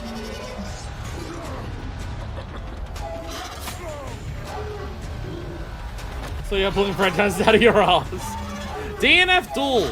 It's an Arxis game. I think it's Arxis. But again, most people didn't buy DNF Duel because they thought it was the same game as Strife. The casual audience.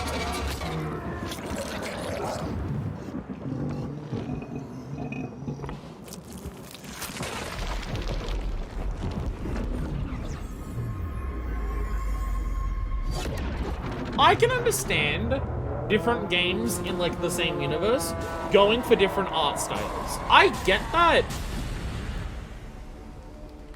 Yeah, I mean, it's Nexon. I said Nexon. That's the stupidest skill I've ever seen.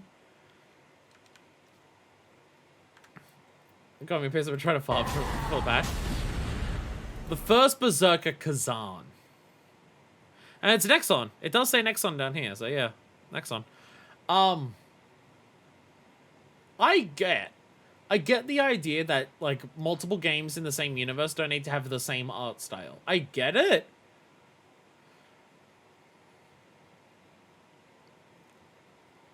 There's, like, no overlap here, though. There's, like, zero evident brand integration. That was the first Berserker Kazan coming in March, as you saw. A great hardcore action RPG. And now we're thrilled to show you another game set in the Dungeon and Fighter universe for the first time anywhere. Arad is an open world action RPG developed in Unreal Engine 5. It's coming to Steam, console, and mobile. Here's the first ever look.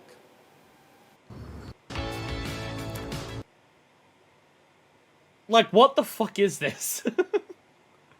DNF was an online beat 'em up from 2005. Okay, that's what, like, yeah. DNF Live was a spin-off sequel from 2012. DNF Spirit was a Korean mobile game from 2016. DNF Mobile is just a DNF Spirit again, but not Korea only. DNF Duel you're familiar with. And now these two, I guess. Like, it's just, this feels so painfully corporate.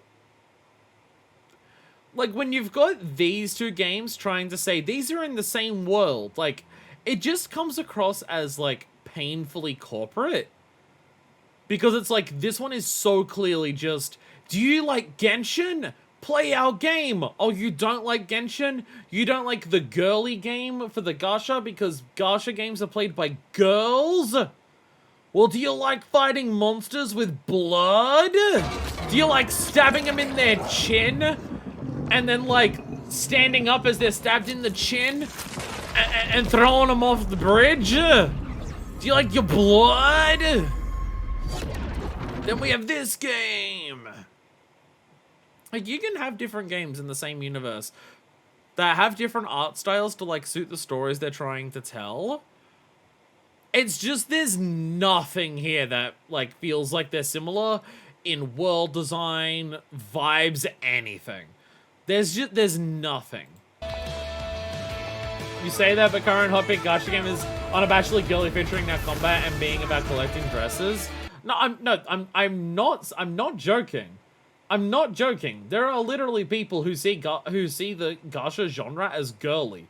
And there are people who won't play gacha games, not because they're predatory, not because the gameplay is bad in some of them, but because they're girly. And that's what this feels like. For the crowd who won't play gacha because gacha is girly, they play this instead. Sweaty pecs or anime boobs, the two genres. Unironically be the girls playing realistic bloody game and guys playing big booby gacha anime. In the anime trailer, there's a part with the angry guy. It's the same game as the other trailer.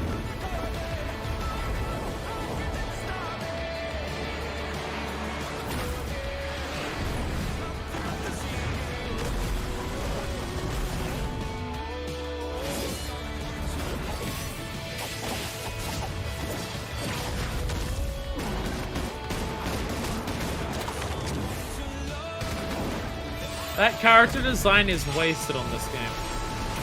That's like the one... I like this character because he looks like he's wearing a Bard outfit from 14, but he's playing Machinist. I like this!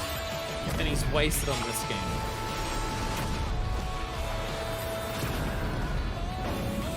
It just, again, this feels the most painfully corporate out of all of them. Because of how different... What the fuck? What the fuck, video games? Video games, what's wrong with you? Oh my god. What? Flamethrowers! Rars! A well genre school girl, it's not even a genre, it's just a mechanic. No one said that men were okay. No one ever tried to, no one here ever was trying to claim that men were okay. I will kill the gamers. Dying Light, the beast. Dying Light's a game where I hear people say good things about it. And they're just like, oh, I liked that game. I never beat it. The light sure died. Alright, based on what we're about to watch here at 2:14:55, I'm assuming we're about to watch, Astrobot Sweep Up Best Racing Game. Purely because of that one part in Playroom where you've got to open up the map. That one part where you open up the map to get the Gran Turismo bot in Astro's Playroom, I presume that means that Astrobot now wins Best Sport/Racing Game. Or because of the sports bot you rescue and how they kick the ball. I'm presuming Astrobot wins this. We're about to watch you win Content Creator of the Year. I'm better than literally everyone else. I'm the only one who doesn't sell out, so I'm better than everyone, right? I hear good things about that first one, and then the second one I hear less good things. Maybe that's what I'm thinking of. It's not that people say good things about it and then don't finish it. Maybe it was Top people... Spin 2K25 and WWE 2K24. Gotcha. And the Game Award goes to EA Sports FC 25. Now our nominees for Best Sim Strategy Game. None of those games are real. Mythology Retold. Kiritsugami, Path of the Goddess, that's the one. That's the Capcom one. That's the Capcom one. Capcom one. 2, Kunitsugami, Path of the Goddess. I said Famitsu. Nannerlords. Kunitsugami. And Unicorn Overlord. And I'll be honest, I Game forgot Award Unicorn goes Overlord to came out. Frostpunk 2. I forgot Unicorn Overlord came out. I thought that was still... Did you catch all that? Styler and Waldorf. I wish the rest of the show went that fast. Yeah, it's like the game commercials with award interruptions. Oh, hey, someone watching online saw us on the show. Oh, yeah? What did they say? Let's see. River Runner 445 said, "Have you two ever considered becoming developers?" We're already developers. We are? Yeah. By watching this show, we're developing an immunity to bad entertainment. Oh! Wait. Huh?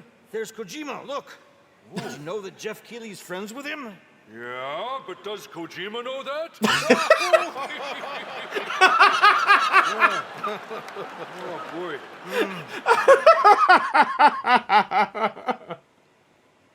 Strong bit. Strong fucking bit. Jesus Christ. Wait. Huh? There's Kojima, look. Did you know that Jeff Keighley's friends with him? Yeah, but does Kojima know that? Look at Kojima's reaction is so funny. Kojima's reaction is so fucking fun. He speaks English, right? I'm pretty sure that people have said that Kojima speaks English. But does Kojima know that? He does, yeah. Oh, boy. Wow, looky there. Apparently right now, 100 million people around the world are watching this show. Yeah, and the other 8 billion people have better sense. Oh! Yeah, hey, look. Jadebot 6 is asking, why are Statler and Waldorf at the Game Awards? It's a great question. I've been asking myself the same thing. Help! Yeah, help us, Jadebot 6. You're our only hope. Yeah, make the commercials stop. Yeah. Please. Please stop. Make it stop. Make it stop. The Kojima bit is really strong. The Kojima bit is really strong. And that's supposed movie reviews and tweet in English. That's what I'm thinking. Yeah. I was like, I'm pretty sure Kojima is like fluent in English. And then instant ads. I mean, to be fair, we're literally watching the ads. You all recommended to me to watch the ads of the Game Awards. So it clearly works. Doing so many ads in the Game Awards clearly works because you want me to watch them. Here's Post Malone for some reason. I forgot about this. It started in the swamps. Did you only question how much their jokes were screamed because they seem particularly vicious? I mean, the Kojima bit's so strong. Hunters follow. The Kojima bit is really strong. There's something new on the move. And things will never be the same. Welcome to my murder circus.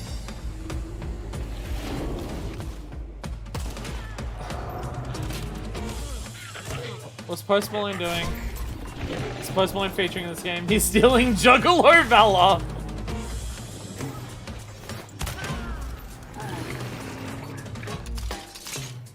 It's showtime! Post Malone's Murder Circus. Post Malone's like Perry the Platypus. He's nearly unrecognizable without the hat on. Okay, we're skipping like 40 fucking minutes here. We're skipping about 40 minutes here. Squid Game! Squid Game, a Netflix game. Dear God, make it stop. Have I shown you all?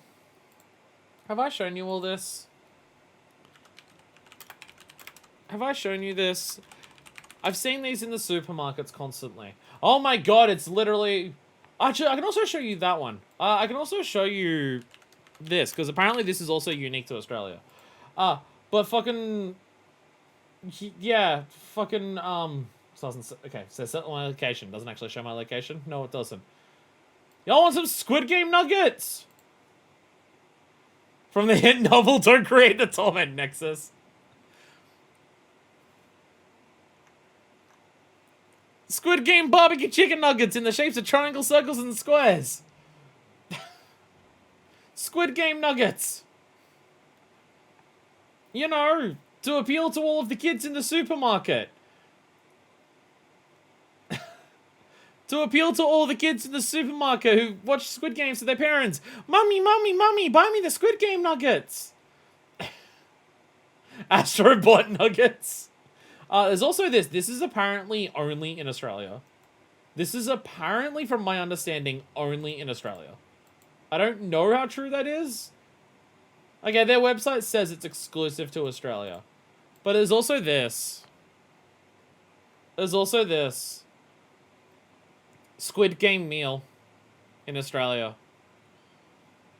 Chicken nuggets, chips, Korean barbecue, that, and also you get like a cookie, and it has the cutout logo, and there's like a couple different shapes for the cutout logo for the cookie, like in the show where you cut out the cookie. Look, kids, it's in the shape of that baby statue that killed a lot of people. Capitalism truly is fucking revolting. It feels deliberate, right? This one feels particularly deliberate. The fact that... Yeah, it's also stars, circles, and triangles for this one. This one feels particularly deliberate. Can't believe the kids mess up cutting the cookie, you have to kill them. Like, how much everything has been about trying to absorb that. Want to see on Squid Game shit finish watching the Game Awards bit? Oh god. Oh god. Are we still in that? Was that... Where was the Squid Game bit? Where's the Squid Game? There's the Squid Game bit. There's the Squid Game bit. It's like obviously the whole idea of just like capitalism subsumes all critiques of capitalism into itself, right? Like we all know this. We all know this. All the toys and anime TV shows and shit on R-rated movies. Yeah, it's very much an 80s thing. Terminator toys for kids when they could not watch Terminator when it came out. Like, yeah, again, all criticisms of capitalism get subsumed into capitalism. We all know this. It feels particularly targeted at Squid Game, though. It feels deliberate for Squid Game that they want to make Squid Game as, like, market IP as physically possible.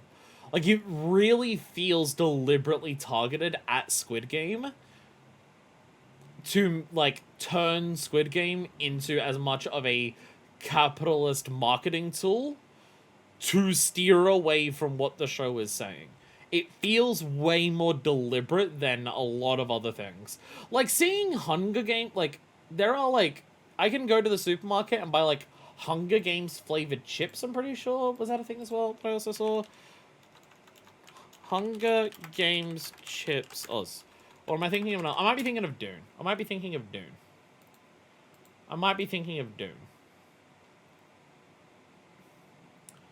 Maybe I'm thinking... I might be thinking of June.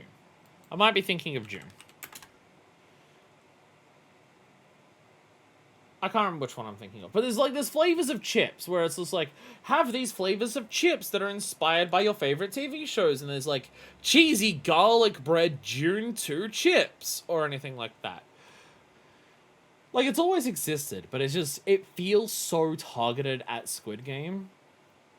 I remember Hunger Games eyeshadow palettes. Yeah, it's just, Squid Game feels like one of the more scathing commentaries of capitalism of like the last like 5 years. So it feels deliberate that it's been targeted by as much of this as possible. Like, to the point where people are cheering because the doll's on screen. Definitely one of the most egregious hypocrisies. Well, it's like... Because even what's happening here... This is people cheering that the doll is there. This is people that are cheering that the people are on stage. This is deliberately trying to dilute Squid Game into being pure aesthetic. Like, you can't tell me it's not deliberate to turn Squid Game into pure aesthetics. Like, get your cookie. Remember, like, the cookie in the show? Look, it's the Squid Games. They're in the shapes of, like, the faces. You are all familiar with the Squid Game because crossover with Saw. Experienced the games. We have created a simulation. Unleashed will provide the same highs, or for the unskilled, lows.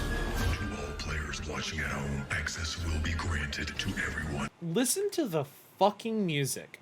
Listen to the fucking music. It's like that thing on TV. I like watching TV. I don't remember what else it was about. Listen to the fucking music and how this is played like a goddamn Three Stooges skit of like, look at the wacky ha-ha slapstick of the people dying. We have created a simulation. Unleashed will provide the same highs, or like, it also looks very cheap. Yes. Oh, slapstick, wacky, ha-ha, they get hit! And they die by lava on them! On December 17th, whether you're a Netflix member or not, be on the lookout. In the following weeks, my team will be unveiling the next round of the games. I have brought with me a special preview of Squid Game Season 2. We believe games can reflect and improve society. Whether we succeed will be for you to judge. All the heads of the studios and CEOs in attendance, your places are ready in our VIP suite. Okay, look. If there's one thing that I'll say that is like, even just having it be a Netflix game right in the title, I'll say there's one thing that's like super based about this. There's one thing... Love and I'm looking up Veronica as a palate cleanser. There's one thing here that is super based though. All the heads of the studios and CEOs in attendance, your places are ready in our VIP suite. Given recent events, putting every CEO into a single location is unfathomably based. Get every CEO, put them into a confined space altogether. Based as hell. Holy shit. Maybe it's all a trick. Squid Game creators on record saying he didn't want a season 2, but is doing it because the money is good. So that's the thing. Like, how, like, to what extent is it get that bag? We all have to survive capitalism. And at what point is it selling out so you can get that bag and fuck you got mine?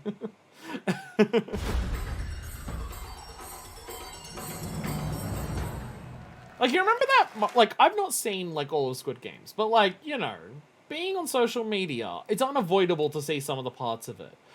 The whole point of, like, that turnaround thing is, like, it turns around and someone moves and it blows their fucking brains out.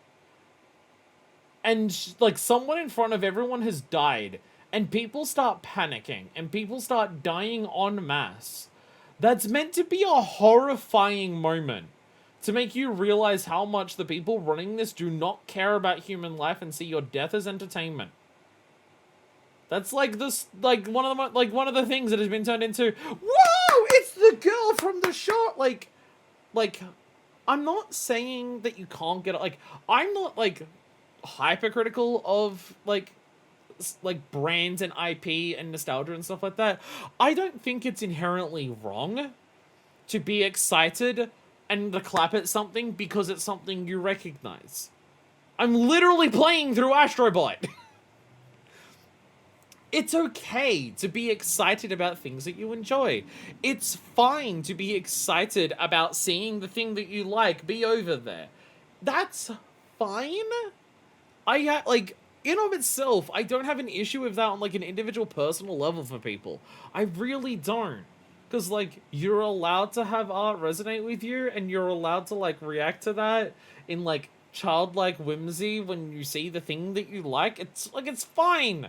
Like, realistically, I don't give a shit. It's just, for Squid Game specifically, it feels hyper-targeted at Squid Game, specifically to turn Squid Game into pure aesthetics. Like, this happens to so many things, but it just feels hyper-targeted at Squid Game to turn it into aesthetics, to dilute its message. It just feels like one of the more deliberate ones of that of recent times.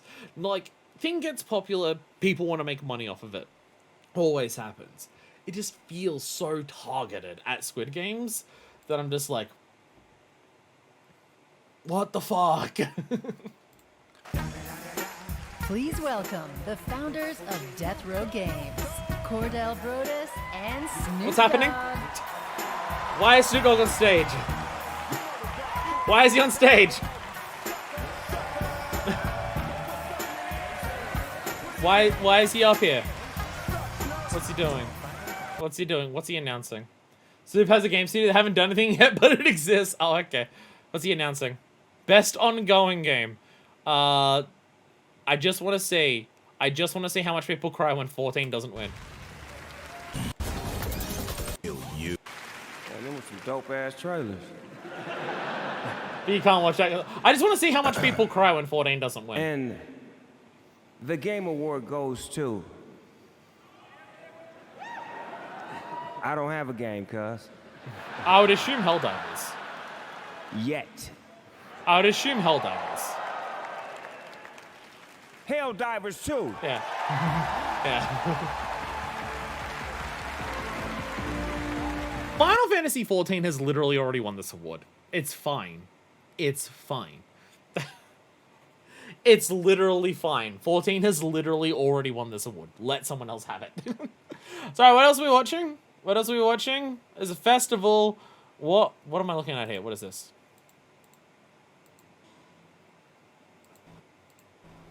Who? He also did a concert with probably DMC, eh? Oh, that We can watch this one. You got way too angry playing that. That game turned you into a psychopath. What? You threw a right tantrum. No, it didn't. You said if I tried to pass you one more onion, you'd... I told you 1,000 times we didn't need any more onions. Okay, yeah, things did get a little heated. Oh, sorry. Excuse Overcooked. me. I saw the Overcooked, What did I and they're miss? talking about playing Overcooked and how it turns people toxic. Hey, you're blocking the screen. Rude. What is going on back there? So is this Overcooked, but it's meant to make you work together and not stress out? Very good.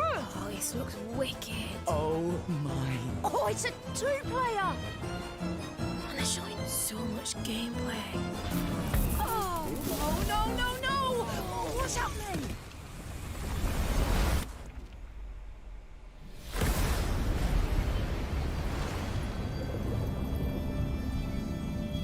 Is this It Takes Two but Overcooked? It Takes Two but Overcooked, devs. Drew, what was that? Did you feel that? That's what's happening, isn't it? I don't understand what's happening. This would never have happened at E3. What the heck is that?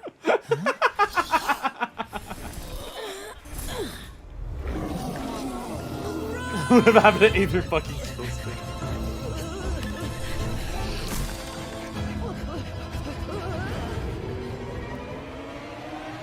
Okay, look, I want to say this. Is this It Takes Two? Perchance.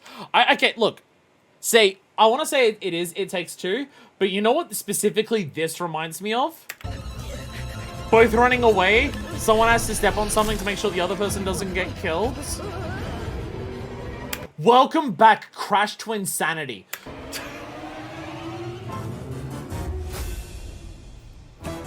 Stage O Fright.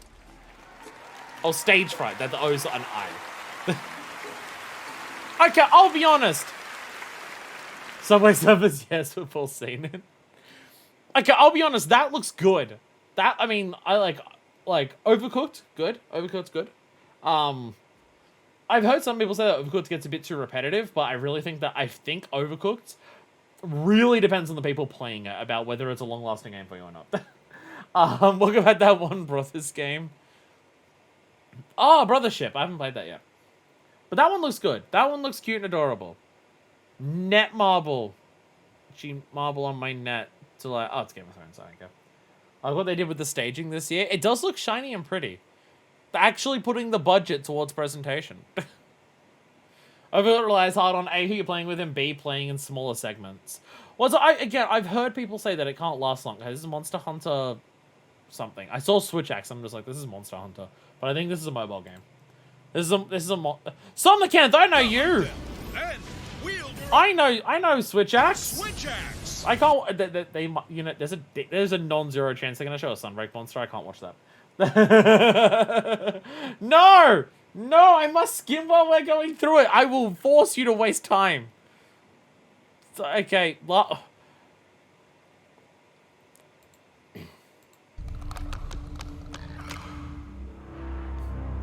I'm personally calling for the arrest and jailing of Neil Druckmann.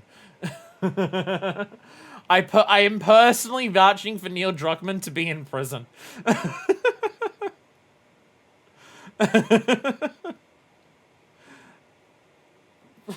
Fucking Christ. Oh, there's a concert! There's a concert! Neil Druckmann, when I fucking catch you. Lego! Zelda! Amazon! Oh, I can get 50% off? Yo, I can get 50% off accessories? Amazon.com/The Game Awards. I can get 50% off accessories? Yo, Pog. Yo. Alright. Sonic! Oh, God, please don't. No, don't give me more Sonic games. Oh, no, God damn it. Oh, it's a racing game, actually.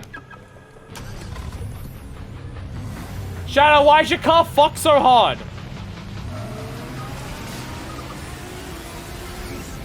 You missed Final Fantasy getting best music.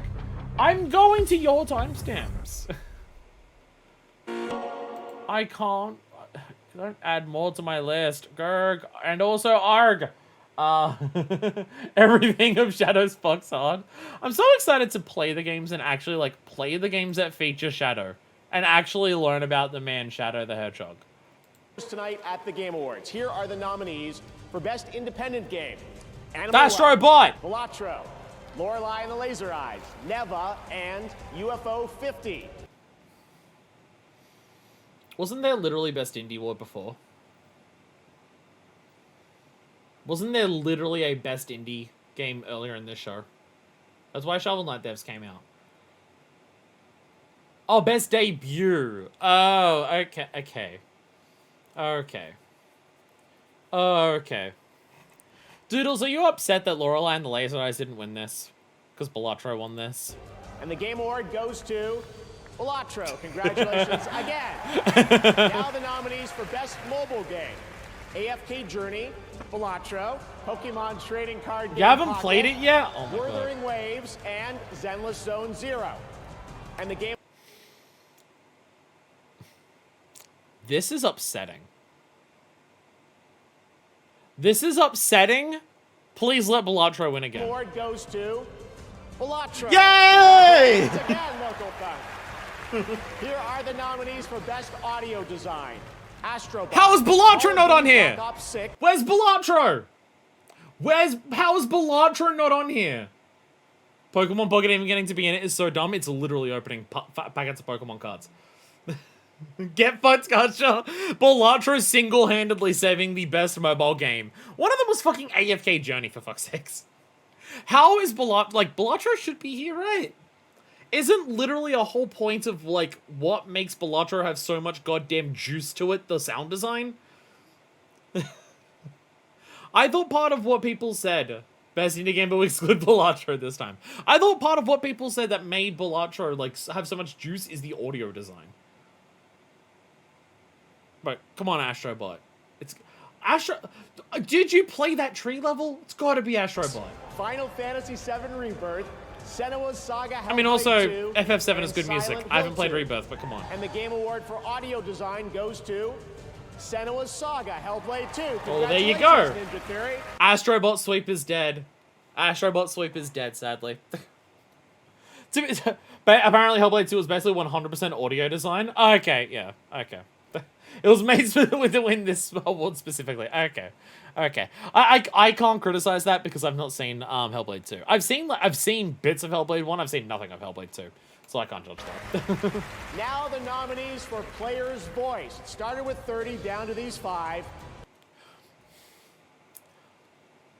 Guys, I think we need to kill gamers. I think gamers need to be eradicated. I think we need to round them up. Hellblade is a game that immediately gets ruined when you play it on speakers. Oh, wow. This is the most disappointing award in the whole show, not gonna lie. Doodle says it's 100% audio design, and Dwarmcraft says it's 80%, so I'm gonna say it's 60. Again, I'm looking at this, like, this is the Puke and Bath Award for piss and shit. I think they need to be in camps. I think gamers need to be in camps. Gamers aren't being oppressed, but they should be. Is what I'm getting from this. Like, how do Gacha players... How many Gacha players are there that their votes didn't get split up so much that all 3 of these are still here? Like, if only one of them was here, fine. I get that people like the game. I'm not gonna, like... I criticize the trends of the industry, not any of the individual games of, like, the Gacha system, other than the Gacha games. And I criticize them for their Gacha predatoriness, but I don't know to what extent they are Gacha predatory, so I won't judge, like, full harshly, but they are Gacha, so they are predatory. You can't avoid it. Just to the extent. But how many fucking players of Gacha games are there that these 3 didn't have, like, their votes split between them, that none of them got high enough to get here? Let alone all 3 of them. What the fuck? What's your vote for? Anti-War Gacha game, DLC, Gacha, or Gacha? Is Black Myth Wukong even anti-woke? Like, play only Gachas, but other Gachas, but always only play one at Star Rail. Clone or a victim. Is Black Myth Wukong even anti-woke? Like, the game itself, I mean. I know the devs are. Because, like, I believe Black Myth Wukong was the game that was just like, we'll give you, like, a preview copy, and you can, like, make a video of Black Myth Wukong before it comes out. Just don't talk about feminism. So, like, the devs I can buy. But, like, the game content itself of Black Myth Wukong. Is it one of those Stellar Blade situations where the people who are, like, anti-woke grifters have just rallied behind whatever fucking thing they see as their savior until it does something to piss them off because they're a bunch of irritable fucking freaks? It's like, from what I understand is, like, Stellar Blade was exactly that too.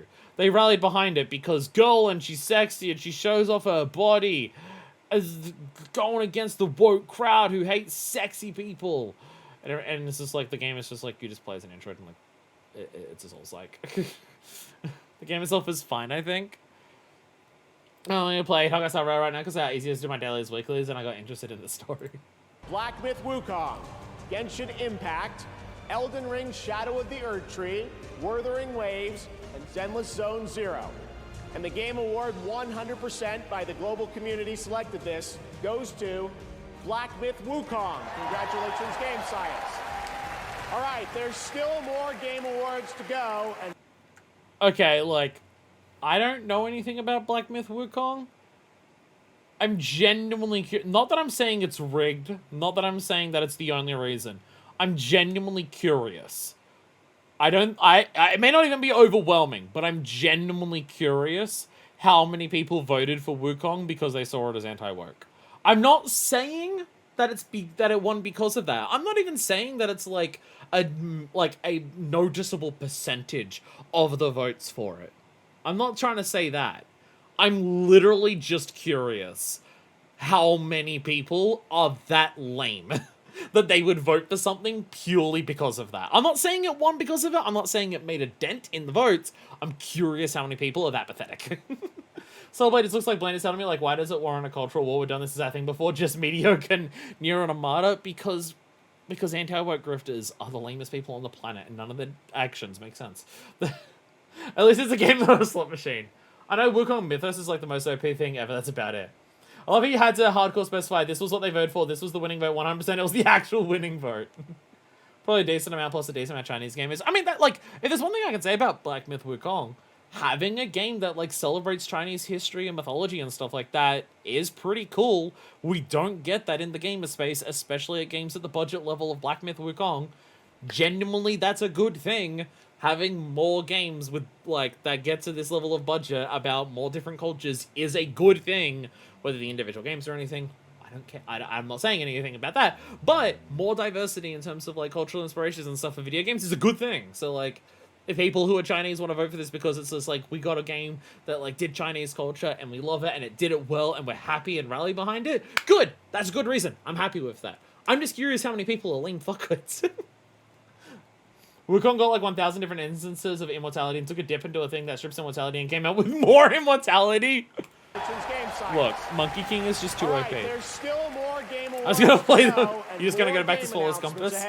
But right now, here's a look at Infinity Nikki, which has already achieved 20 million downloads, and a look at the new shooting star scene for the first time anywhere. Am I about to see another fucking MiHoYo, like, which I'm just gonna call it that, Genshin? Am I about to see another Genshin, like, the moment that he started talking about, like, one of the things about it is because of how many downloads it has. It's not Hoyo style, at least. It looks different! It still is very much anime, but it looks different! It looks different! It's still anime, but it looks different! Oh, this is Fashion Gasha?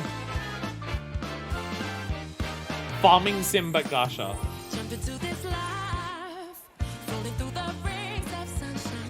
Is this farming anime? Is this Farming Sim anime Gasha? Not Jump Up Superstar. Farming Sim anime Gasha feels like a dangerous combination.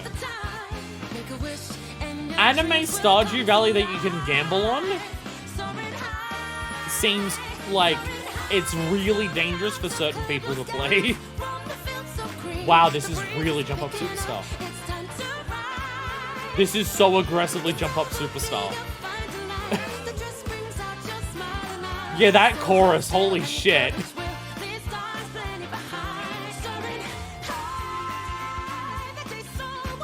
Finally, big hot topic in the Gacha games first right now. So one I'm actually girly. Kind of got on my how it's gotten so popular despite being so unashamedly girly.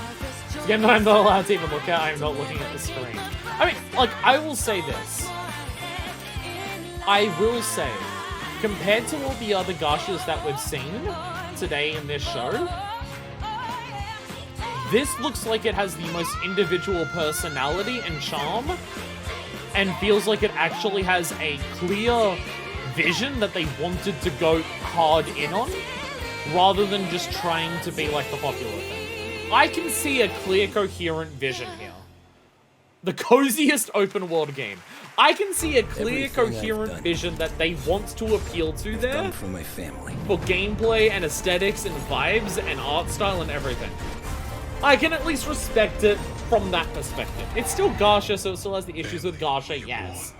But, like, I appreciate that it's at least so... It's not trying to just be Genshin made money, so we should make a Genshin.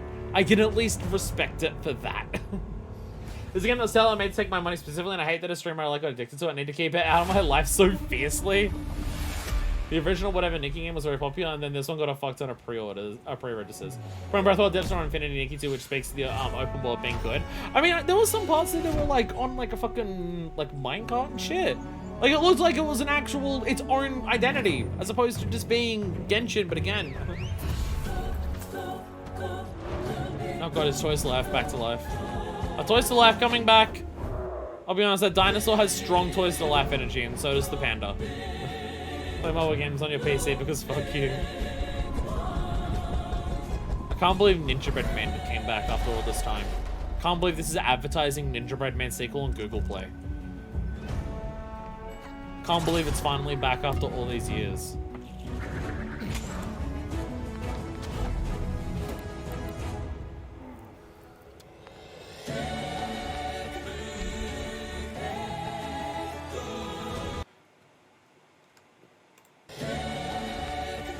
This is not actually just fucking called Lords Mobile, is it? This is the most generic fake-ass fucking game. Play on your mobile and spend money to progress. Fucking name ever. Lords of... Wait, this actually says Cookie Run Kingdom. Wait, is this a real game? Is this a real fucking... Cookie Run Kingdom is a real game. Is Lords Mobile a real game?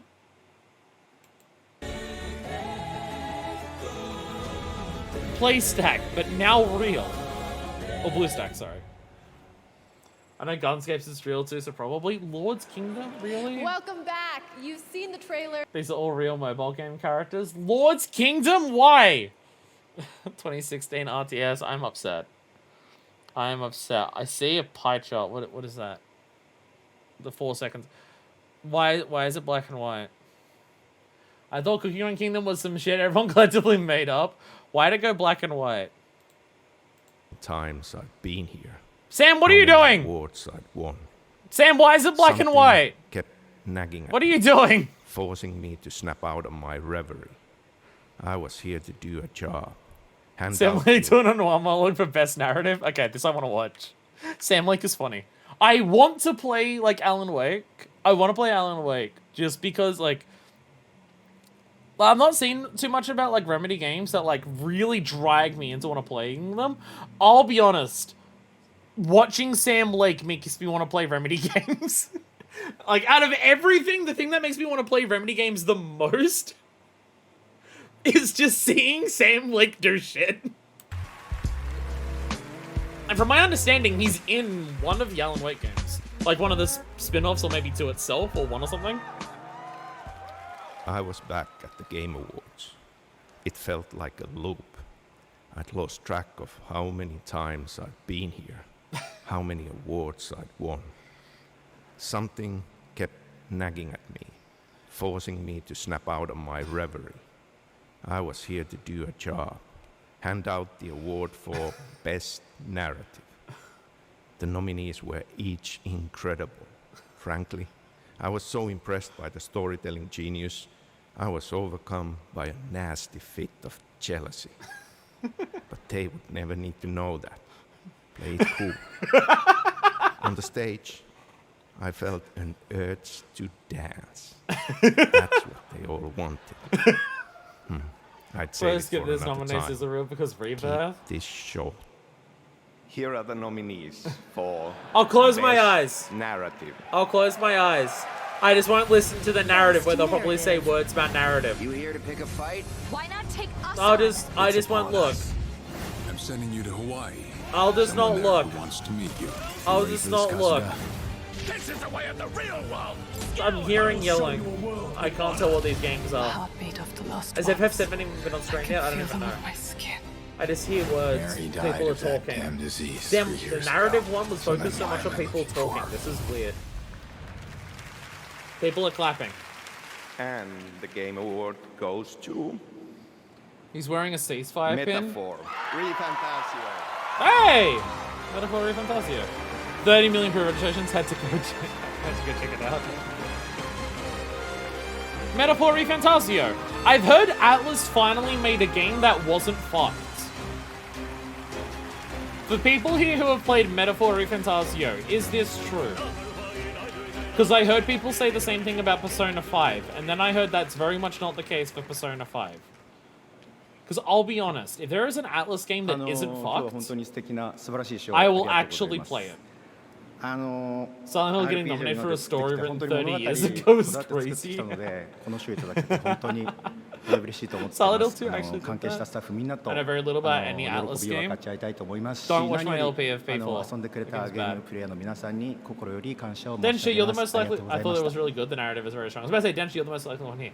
Is Metaphor ReFantasio fucked? I think it's fantastic. I feel so happy. You know my opinions on P4, so you probably know what I mean when I say is Metaphor ReFantasio fucked. I'm pretty sure we've discussed this several times. Is a really important part of games, and I think knowing because if I can play an Atlas game, if I can play a game that has the strengths of P4 that isn't fucked like P4, I would be interested in playing.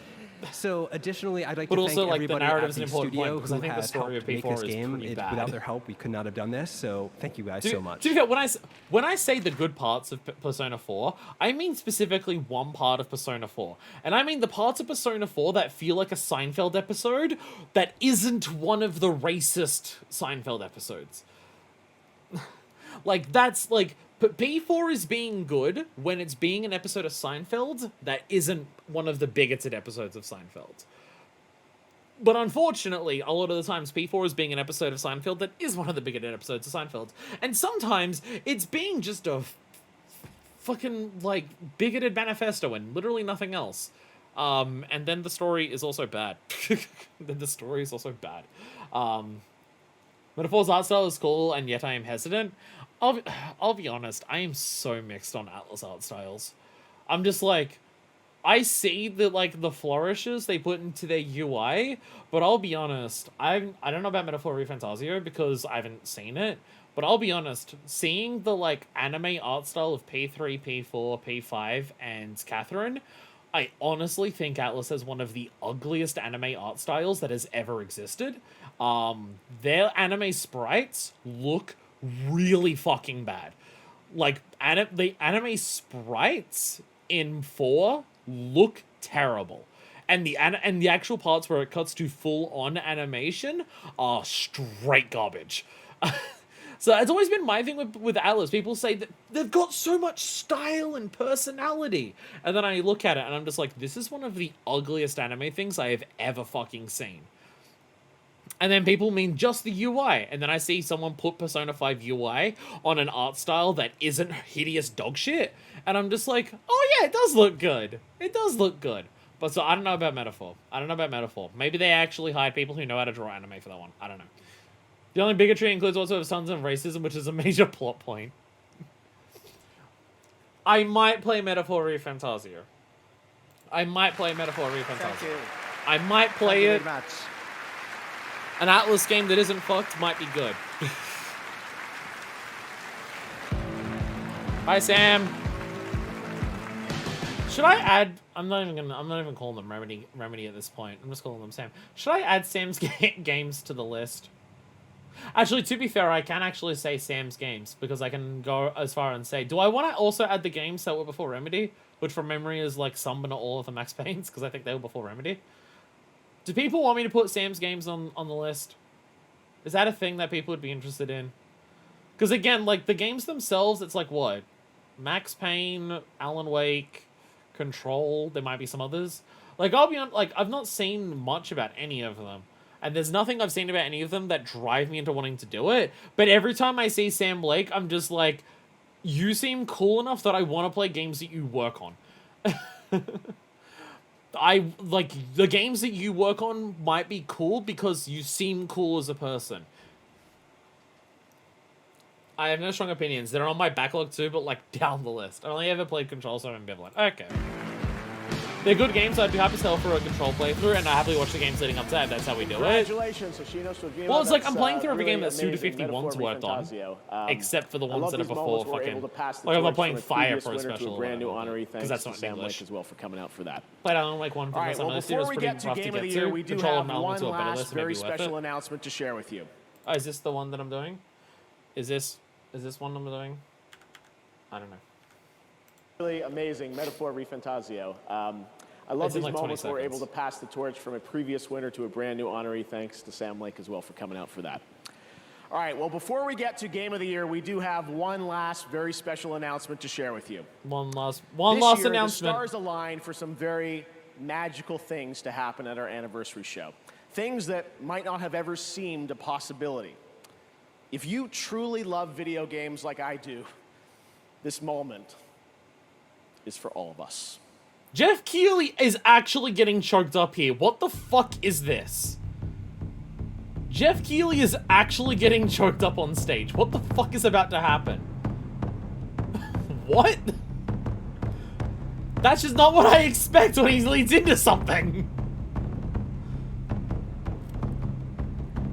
I mean, I see drum. I see a big Japanese drum.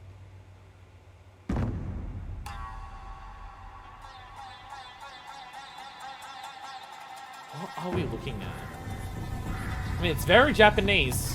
The ink brush stuff, the drum stuff.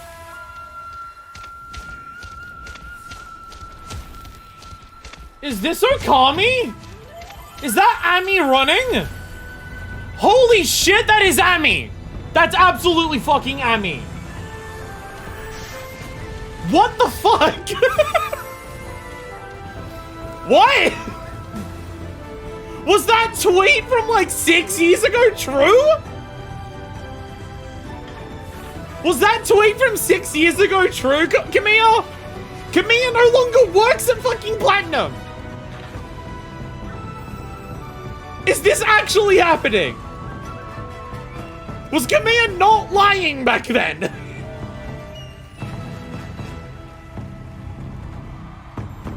Holy shit! Kamiya fucking went back? Bro, Platinum fucked up. Platinum fucked up so bad. What an amazing moment. Together again. Holy shit. Takeuchi-san and Kamiya-san and his new studio that we're also announcing, Clovers. Production is just about to begin. Are you fucking kidding me? I'm beyond honored we could share this very... Clover? Kamiya's right there. Clovers. Not just, oh, this is... Not just... Bro, Platinum is fucking dead. Oh my god, what an It's amazing in a moment. ditch Together off again, the side of the Takeuchi-san fucking and highway at this Kamiya-san point. and his new studio that we're also announcing, Clovers. Production How is just about to begin much? on the Okami sequel, and I am beyond honored we could share this very special announcement here at our 10th He's anniversary wearing a celebration. Clovers shirt. Thank you to Capcom and the Tujimoto family for this anniversary gift. Still to come, Game of the Year. When did Kamiya stop working at Platinum? How long ago was that to the day? He had a 1-year non-compete clause. Kamiya leaves Platinum. Kamiya leaves... Is that like 1 year ago now? October 12, 2023. Oh, so this happened like... this. Okay, so this is like why he left. Yeah, it was October last year, and Kamiya had a 1-year non-compete clause. How much does Platinum... Oh my god, holy shit. I mean, I've been talking about how Platinum's been fucked for quite a while. I feel like I was pretty early on the train of Platinum is, like, not good anymore. I feel like I've been on this train for a lot longer than a lot of people. Because I feel like a lot of people... You literally walked in accountant's front door 2 months ago and said, "Pay me, fuckers," and you know what? They fucking did.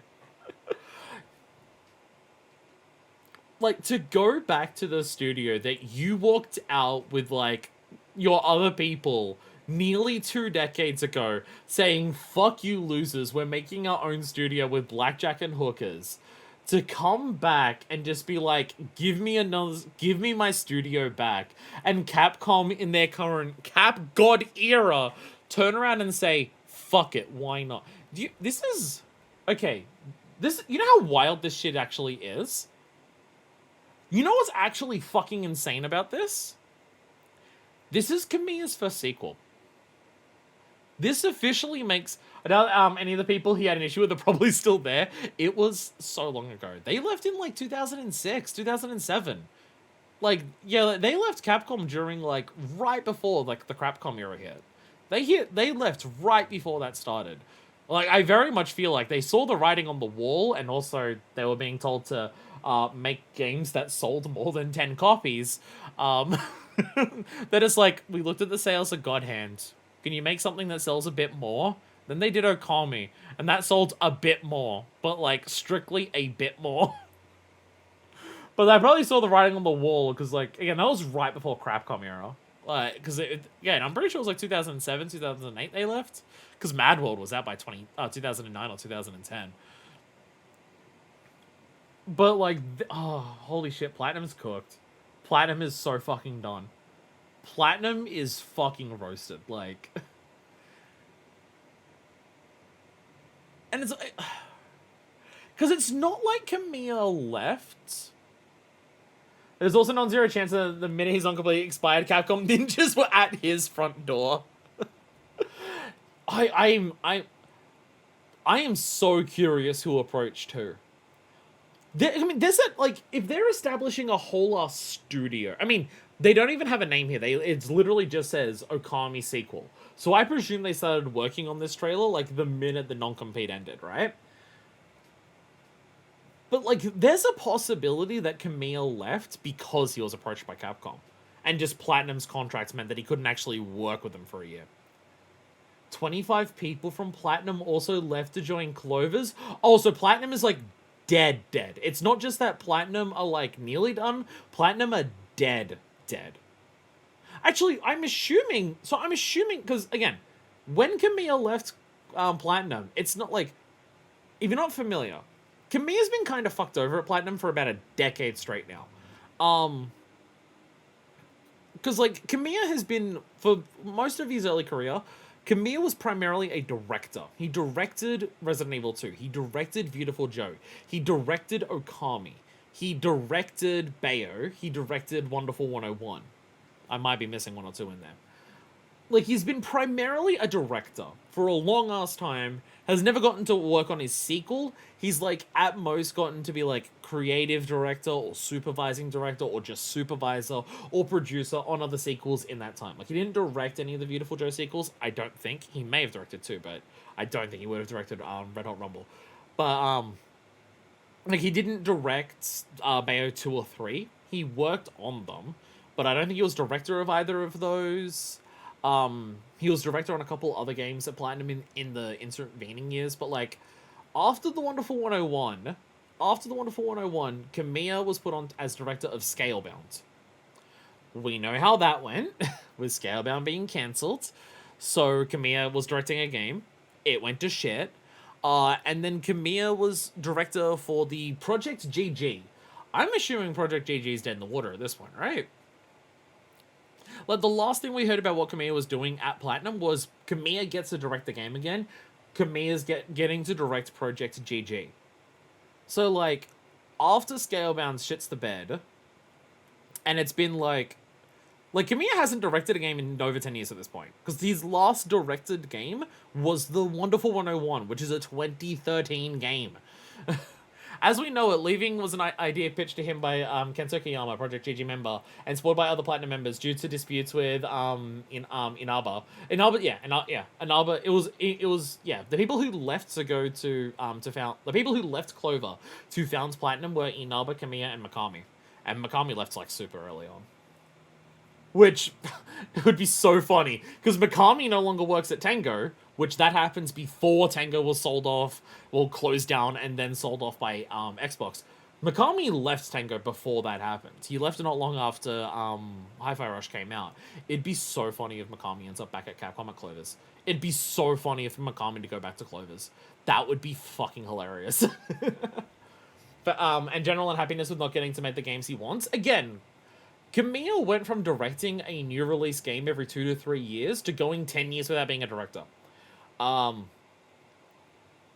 They went 10, like, Kamiya went 10 years without being a director when he was a director of a game coming out every 2 to 3 years before that. The original plan apparently was to start a new IP at Clover's, but they realized this was a chance to make a sequel to Okami finally, which Kamiya's been wanting to do for years. Kamiya's never made a sequel. Kamiya has never made a sequel, and I've always been unsure. It's just like, does Kamiya not want to make a sequel, or is Kamiya told he's not allowed to make sequels? Because he's never gotten the chance to fucking do it. None of his shit he gets to work on. He's technically directed a sequel because he directed Resident Evil 2, but he wasn't the director of Resident Evil 1. I think he worked on it, but I don't think he was. But he wasn't. He sure as shit wasn't the director of it. Very out of loop with Platinum, besides being very disgruntled with what they did to Bayo 3. I mean, I've heard Bayo 3 is shit, but, like, I don't know how much of that is, like, because Platinum just haven't put out a, like, stellar game since 2013. Platinum is one of those things where they had 4 golden years. There was 4 years of Platinum that were golden. And they've never been the same since. But because of how good those 4 years were, they got a lot of grace for, realistically, way too long. I mean, like, I still enjoy Bayonetta 2, but you speak to people who are, like, into Bayonetta 1 and 2, and they will tell you that Bayonetta 2 is nowhere near as good as Bayonetta 1. And I think that while there are certain improvements that make it like easier for a casual person to play Bayonetta 2, it's also just like nowhere near as good in terms of spectacle. Bayonetta 1's spectacle is a lot better, even if Bayo 1 is a lot jankier to play for a casual audience. But like that, like Bayo 2 is like, it's still fun and it's still good, but like going deep dive technical into it, people will say it's just not as good as 1. Obviously, you've got Korra, you've got Transformers, you've got the Turtles, and all of those are low-budget games, and all of them are meh. People always say that, like, they're really good for their budget, and I'm just like, Transformers is a nearly full-priced game, and it does not feel like a full-priced game in terms of scope or polish. It doesn't feel as polished as other Platinum's other games, and everything like that. And then there's Astral Chain, which is just like, Astral Chain has some good ideas, but Astral Chain also shits the bed in so many places that Platinum never used to. And it's just gotten to a point where it's just like, even before Bayo 3 was coming out, I'm just like, it's hard for me to get excited about a Platinum game anymore. Like, the last really good Platinum game was 2013, and don't get me wrong, that was a really, really, really, really fucking good game. It's been a long time, and then Bayonetta 3 came out, and shit. Actually, at this point, do Platinum even have an announced game? I'm assuming Project GG is dead if Kamiya's left. And a bunch of other people, who I'm presuming they were working with Kamiya on GG if they also went to go to Clover's. Do Platinum even have a fucking game out? The last thing they put out was the fucking, like, comic book thing to Bayo 3? And that came out, what? Beginning of last year? Like, I don't think Platinum put out a game fit. It's not officially cancelled, but they haven't done anything. They don't have anything else on the table. There's also been like nothing revealed about Project GG other than the fucking name. There is also that. So yeah, that's like a problem. Platinum's dead. Platinum is so dead. They are so dead. Holy shit. Oh, they're fucked. Oh, they're fucked. Platinum is so fucked. Clover's is, for clarity, not a part of Capcom. They are owned studio head by Kamiya and Koyama. They are working on with Capcom on the sequel since they still own the IP. Okay. But still, holy shit. It's so funny. I look forward to the inevitable Matt McMuzzle's video on Platinum. Oh, man, they had an era. Platinum had an era. And that earned them a lot of grace for realistically way too long. That got them grace for way too long. Way longer than they deserved, because Platinum eventually does lose its luster, as it turns out. Port and skip ahead to Game of the Year medley to avoid copyrighted music, because the next trailer muted the Game Audio Awards VOD. You can go to check their Twitch channels. Snoop Dogg didn't. The new Naughty Dog trailer did. Plus, it's a Druckmann joint, so ugh. Okay. So, where are we skipping to? Where are we skipping? 318? Why? What are you doing? Stop highlighting everything. Makes it annoying. I can't say shit.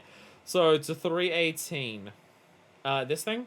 Oh, I see them back. I'm presuming this is what I'm watching. I'm presuming I'm watching Statler and Waldorf. I presume I'm watching Statler and Waldorf. Platinum is so fucked. It's so funny. Platinum is so fucked. Holy shit. They're so fucked. They're fucking worst. Oh, Waldorf, you old fool. What a nightmare I was having. I dreamed we were still at the Game Awards. We are. No! Yep. And even worse, I heard a Final Fantasy game is up for Game of the Year. Well, my Final Fantasy is for this show to be over. Oh! Right? And I also heard they nominated DLC for Game of the Year. That's like giving a Lifetime Achievement Award to pre-order bonuses. Oh! Hey, look! I think the show's about to get better. Oh, yeah. Time to watch Keighley make a fool of himself again. Exactly! I love this show! More Jeff Keighley! Yeah, what a moron! Look at him! Give it! Bring it to us! Look at him just standing there! What a maroon! The Muppets. All right, welcome back to the Game Awards. Really everyone. do have to wonder how many of these were screened beforehand. They feel so pointed at Jeff. Holy shit. Oh, they are so pointed at Jeff. Holy shit. Wow. Wow.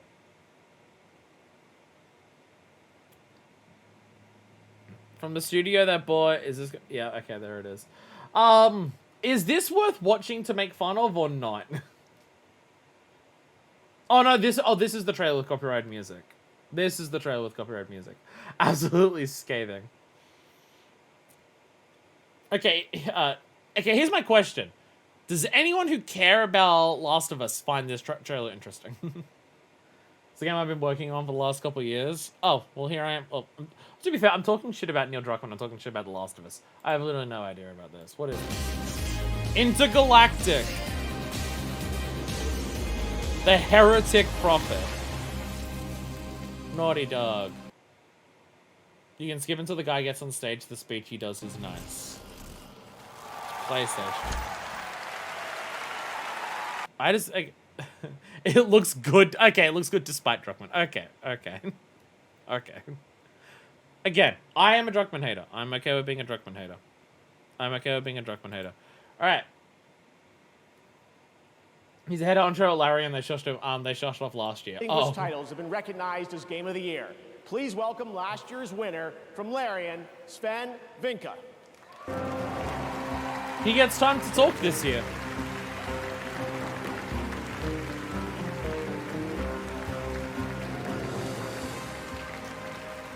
I realize you guys have been sitting here for over 3 hours. That's what Instinct something but so fancy. I think it looks like it's a lot of from fun. last year to cash in. So again, I'm just. So it turns out that not only I'm just biased will I towards be Druckmann, the one who will as I know should as be. first which game wins tonight, but I actually also know which game is going to win next year, the year after, and the year after. Now, how do I know this? Well, an oracle told me.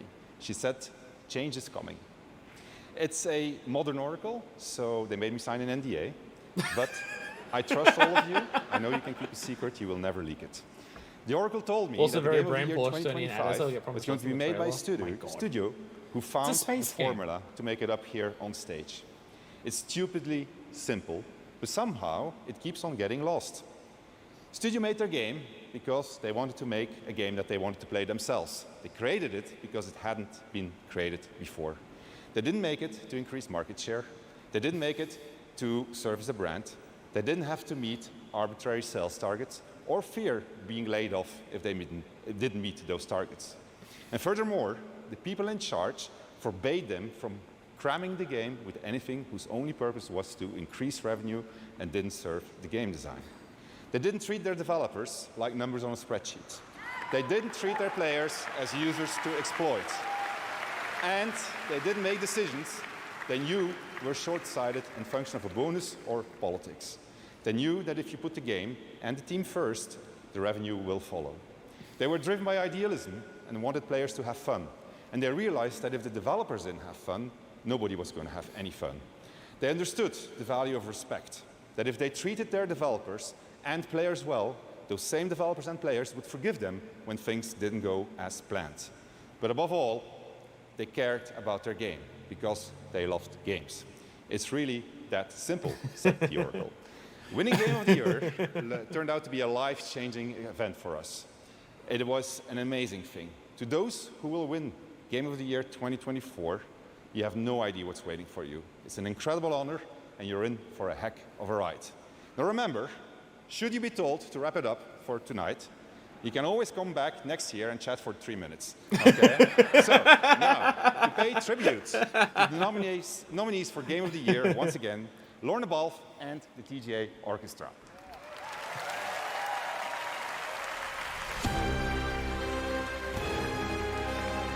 Best Game of the Year medley so far. Do they just play I Am Astrobot throughout the entire thing?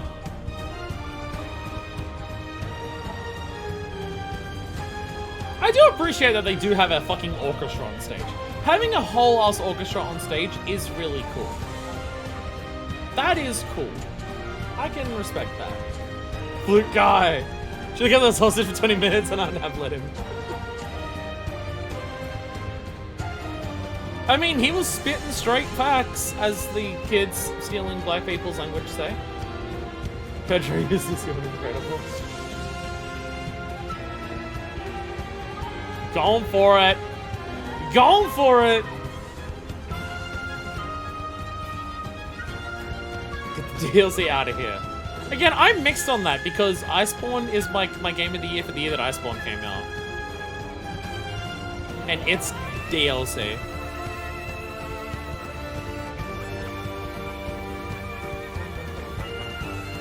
I mean, it's gonna be cool for, like, making Balatro and having, like, an orchestra play Balatro on stage. That's gotta be cool as hell. It's gotta be cool as hell to have an orchestra remix your music on stage as an indie dev. Yeah! Yeah, they kept the vocals for this one! I mean, this song is not this song without that. Oh, the orchestra remix of this is so good. Oh, the orchestra remix of that is so good. Holy shit. Make a separate add-on category? I mean, that's fine. Do that. Do something to respect that DLC can be, like, really, really fucking good. They should have a best DLC category. Do that instead. I'm fine with that. Just, I feel like DLC should be honored in some capacity. Pedro, my hero! Alright, I can't pay too much attention to this one. I have to look away. I can vibe to the music, but I can't look at it. I can't look at it too much. I mean, it sounds like FF7 music. It gives off the vibes. I love that they kept the vocals for Astro Bot. That's so cool. That's so cool they kept the vocals for that. Moving on to the next game? Alright. I know I'm talking over it, but you've heard this. People are gonna look at this and think I just watched the entire show. This video on YouTube is gonna be as long as the show. And people are gonna think I just watched the entire show when I didn't. And that's going to be very funny. That's going to be very funny.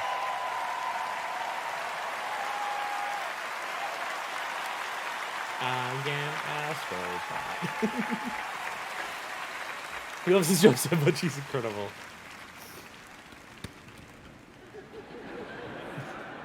We doing it? And the game of the year is... Astrobot! Holy shit! Holy shit! Wow! So deserved from what I have played so far. I ain't beat it yet. But if the rest of the game's as good as what I've played, it fucking earns it. Wow. Wow. Holy shit.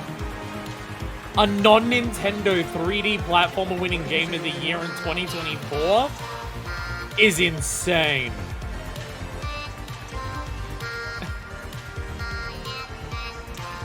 Sure, fans of other games will be completely normal about this.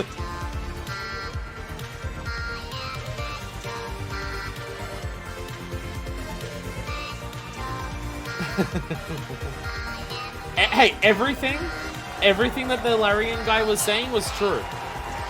Everything that the guy from Larian was saying about what makes a game win Game of the Year, every single word that he said is 1000% true about Astro Bot. Every single part of it. And he was right.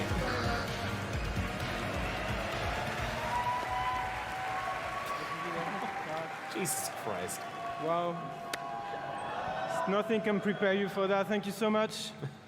I'm thinking once again to all the Asobis back in Japan. You know, all 65 of them right now, they're crying. So please, a round of applause for them. Thank you. Is Team Asobi a studio of like 70 people? Holy shit. It's you guys as well. You know, when I thought about, why this game, give people joy and smiles on their faces, I think it came down to the people every day making the game and doing exactly that. I think, when I think of the team, it's the amount of generosity they gave. They put the user first always, never thought about any calculation. It was just about the kids, especially, because we had this huge privilege to be potentially the first game to be in the hands of children, and we know what it means very much. So Team Asobi really, from the bottom of our heart, well done and thank you so much. Now, thank you. I have to thank a few more people because a lot of people contributed to this game, of course, in SIE and PlayStation or Family. You know, Herman, who give the studio a chance, and Scott Roddy, who really believed in Astro even before we did. Ken Chan on marketing, and many other people that I'm not mentioning. You know, Astrobot is full of 30 years of PlayStation history, and actually a lot of people in this room tonight gave their characters, their IP, without asking anything in return, just because they cared about celebrating 30 years. So to them as well, you know, from the bottom of our heart, thank you so much. And then last and not least, and you want to stay for this one because I didn't plan to say it, but I'm going to say it anyway. You know, platformers, PlayStation 30 years, and we made a platformer, which is great. It's very nostalgic and fresh at the same time. But let's not forget that even before PlayStation, there were people making platformers. I remember I was a kid in 1989, Christmas, and I got a gray box. There was a game packed in. It was called Super Mario Brothers, and it was really, really great. So we are in Japan, we're in Tokyo, they are in Kyoto, but I want to pay tribute to the company who really put platformers and showed us innovation and quality consistently and inspired us to actually make the game that we made. So that's also, and I've managed not to mention them, have you noticed? But you all know who they are, and many other companies that have been inspired over the years, so that's really, really important. And we want to pay tribute to them tonight. So from the bottom of our heart, thank you so much. It's amazing, and we'll see you again. Thank you so much. That's the kind of fucking person I want to win Game of the Year. Like, for their game and their studio. That's the kind of fucking person I want winning Game of the Year right there. That's the kind of fucking person who, like, directs a game who fucking deserves to win Game of the Year. Holy shit.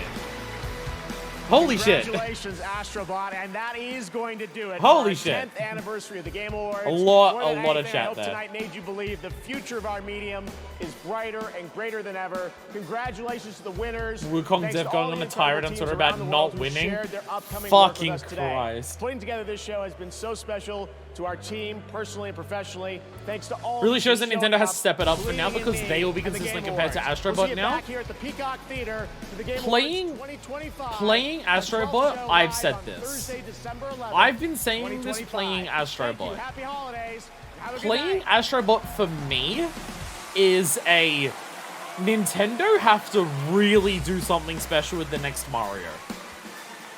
Like, Astrobot's not just, oh, it's good enough to like stand up to like Mario as the progenitor platformer and everything like that. Me playing Astrobot, it's something that I've said playing it. The next Mario game that Nintendo put out, the next platform that they put out, has to be like fucking Astrobot is up there to be like the new thing that people look to for gold standard of platformers. Despite nabbing best action and player choice, Wukong's still just like, oh. Hope this kicks Nintendo into overdrive. I mean, oh my god. Oh my god. Heard it might have been a weird translation, but I don't know. I do know the other games got super review bombed by Chinese gamers. Not even just Astrobot, all of the others. Jesus Christ. Cultural war stuff is so nonsense. I remember having the original PS4 decked on my console forever, never being able to use it because I didn't have a PlayStation camera. Well, it's like you've got that one, and then you've got like the VR one, and then you've got Astro's Playroom. And then Astro's Playroom is just like, wait a minute, actually give them time to make a full fucking game. Let them fucking cook, and they did, and they cooked the best fucking thing in the world. First party Sony development studio in their Game of the Year speech not only acknowledged but thanked and honored the competition unfucking precedented. I mean, like, for as Sony as Astrobot is, and as much as Astrobot reminds people of an era of Sony that they, like, remember fondly, especially because we don't get that now, like, Nintendo's influence is all over Astrobot as well, and it's not hiding it. That makes it very clear that Astrobot feeling a lot like Nintendo games at a lot of points isn't them just trying to get one past you, and the fact that it's not hidden is not obvious. It's like, No, that's like, they're wearing that on their sleeve. They are wearing the Nintendo influence proudly on their sleeve in Astrobot. It's deliberate. It's meant to make you also think of Nintendo games when you play it. It is also meant to make you think of that. Fuck the cultural, get out of here, bring on the class war and eat the rich. The fucking emote with the gun is amazing, holy shit. So all but name drop Nintendo in your acceptance speech is incredibly out there even still. Big ups to Blatro as well, getting an indie up there with Final Fantasy and Astrobot is insane. I mean, like, being nominated for Game of the Year, like, for Blatro is, like, absolutely astounding. Honestly, if Astrobot didn't come out this year, I could easily see Blatro winning. If this was a year that wasn't Astrobot, I could easily see Blatro winning Game of the Year. Like, it had rough competition this year. It had rough competition. I mean, not that, like, Shadow of the Erdtree is, like, Elden Ring, which is, like, one of the most critically acclaimed FromSoft games, and that's fucking saying something considering it's motherfucking FromSoft. Metaphor Ring Fantasio is, like, the people who make goddamn fucking Persona and everything like that, so obviously their next one. FF7 Rebirth is a sequel, is the next follow-up to FF7 Remake. Like, Blatro had a lot of competition, so the fact that it got nominated is still absolutely incredible. Hearing the Blatro music and the medley was an incredible experience. For context, it's the only song in the entire game. It is very indie. I mean, from what I've heard, I have heard this about Blatro, that it has one song, but the way it uses that one song is very, like, it's very, the one song that it has is very dynamic. And a lot of that one song changes a lot depending what's happening in the game. I have heard that. So it's like getting as much mileage out of what you can do to the fullest extreme, which is a lot of spirit of indie as well.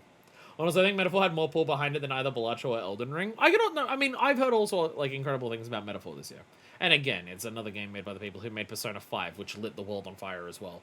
It alters the instrumentation and arrangement dynamically, which is very cool. Holy shit, Astrobot winning is like...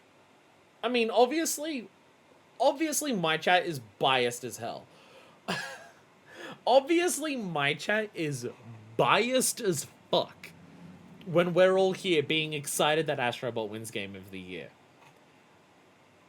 I don't know how you can say it's not deserved, though. I really don't. Like, I've not beaten it yet, so some people might call me posers, and also I don't care. But, like, if the rest of the game of Astrobot is as good as what I've played so far, then, yeah, like, Game of the Year contender, easy. Like, one of the best platformers that I've played, easy. I'm not biased or corrupt, it's different.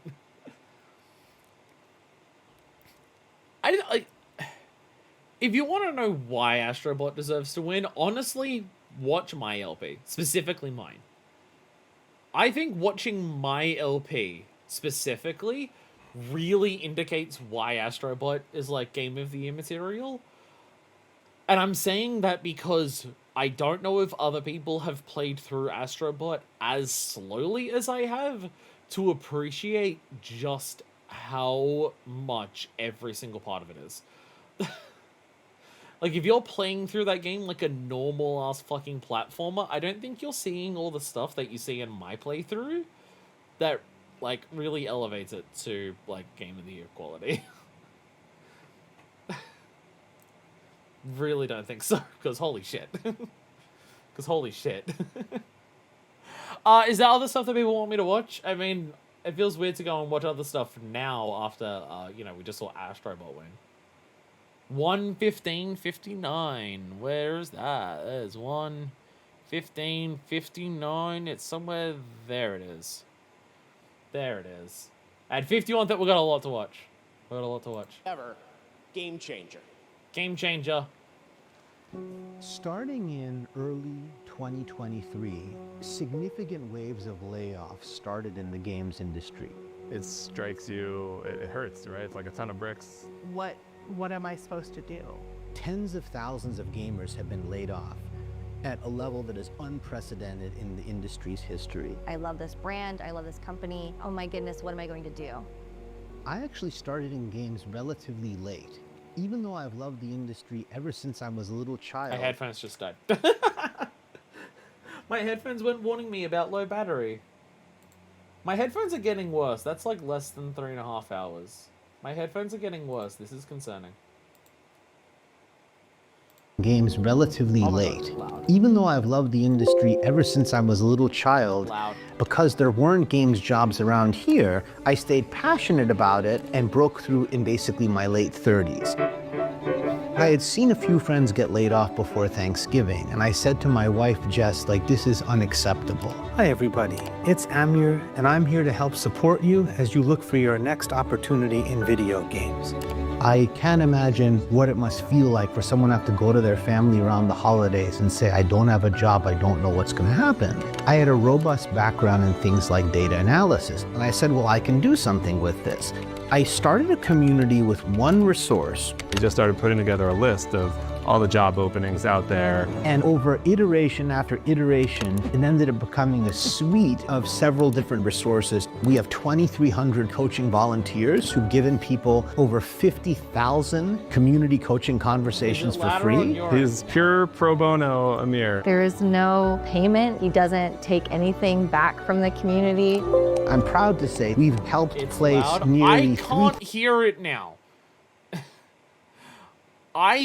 It is literally so quiet on my end that I can't hear it. 1,000 people in jobs. Amir is like career Santa Claus. If it weren't for Amir and for this community, I wouldn't have even known this job was here. He has created this like beacon of light.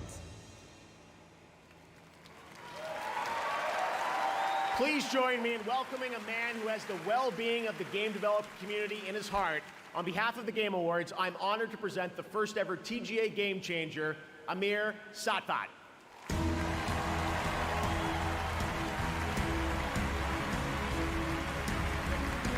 I mean, the fact that layoffs are being mentioned at all of the Game Awards is definitely new. The fact that the layoffs are being mentioned at all is new.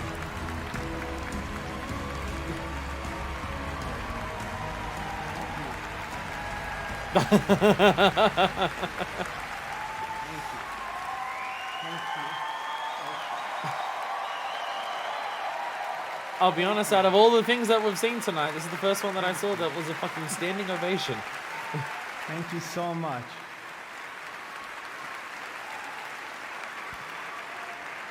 Thank you so much.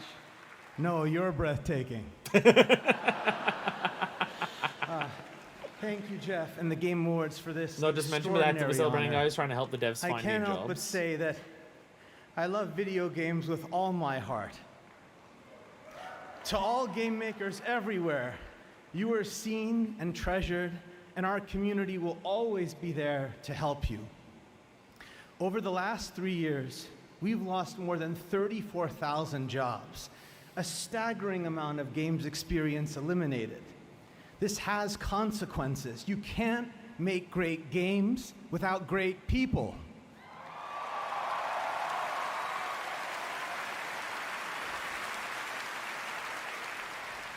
I'm proud of so many of you who have already joined me to make an impact, and I really have to thank everyone in our community who gave all their time and commitment to build it.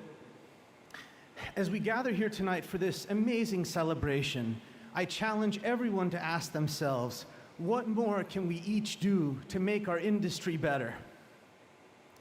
I dedicate this to my grandparents in heaven and to our Game Awards watch party back home, my wife, our 3 sons, and my parents, who really devoted their lives to me and taught me that my value lies in how I treat other people. Growing up, all I ever wanted was to be a part of the video game industry. As a kid from Farmington, Connecticut, it felt a world away. Not anymore. Thank you very, very much. Thank you. Thank you.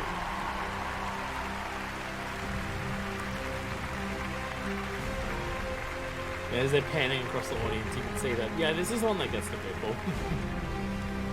Because this is, like, very real shit. Omega Day, 2067. Here's an ad for a game that possibly had devs slaved off once it's going to be finished. I mean, like, this, I've already gotten a link for another one. there's like the Larian guy, whose name I forget, I do apologize. I hope what he's saying is that this is true. I mean, even just the vibe of what people are showing me here about what this year's Game Awards is, and hey, maybe people talking about how this year's Game Awards does feel like the first, like, show where it's just, like, they're stepping up their game and, like, trying to, like, do this shit right. I hope the guy from Larian is correct. I hope this is a sea change. I hope we're entering an era where the video game industry starts getting its shit together. Now, unfortunately, a big part of that requires the executives and the CEOs to not work at those jobs anymore. Because if they're there, then it probably won't improve. It's been a couple of amazing years for games, but by God, the industry has been horrid. And that's the thing, is just like, even if you're selfish, even if all you care about is the video games, like that guy said, how are you still going to get those games if all of the people who keep making them keep being shafted out of their jobs? And he's got to look at someone like Team Asobi. Like, Team Asobi was like part of Japan's studio, and Japan's studio got shuttered down. But Asobi managed to be there. And look, Team Asobi managed to be some of the people that Sony didn't lay off when they did that, and they kept the experience that Team Asobi has had, and then they were given reign to work, like given free reign to work on what game they wanted to work on, and look at what they fucking created. Like, Asobi's not just, it's a platformer, fun games, like, we're allowed to have fun again as video games.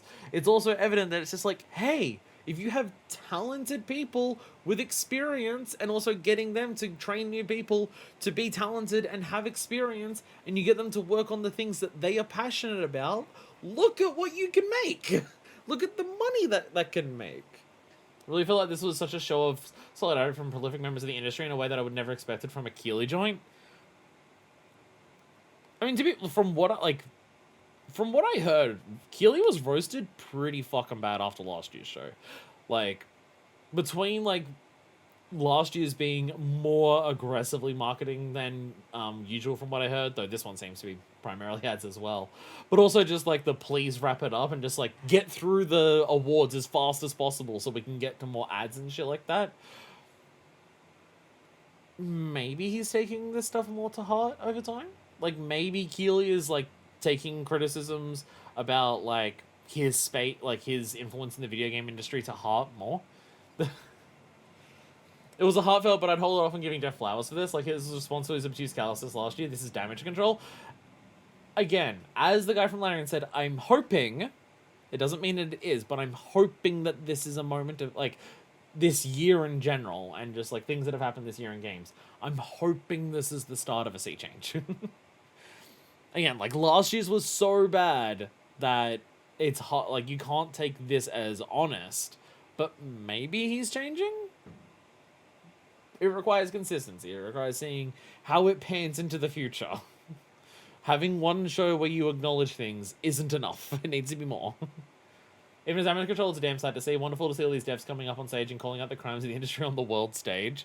I mean, yeah, like, when you've got people like Larian, who are, like, saying what he's saying, the Astrobot guy who's, like, actively thanking competition on stage and everything like that.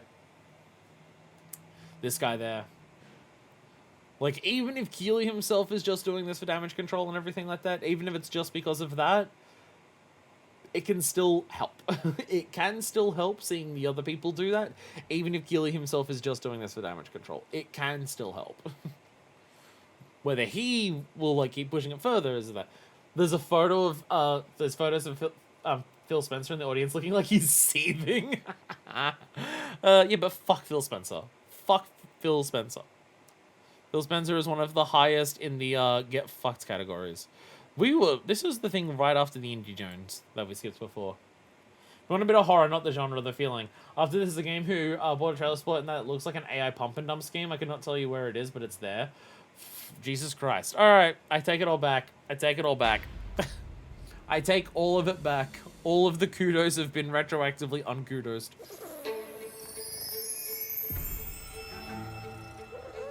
Best thing to watch after that previous feel good. Is this the AI slop? Is this AI slop?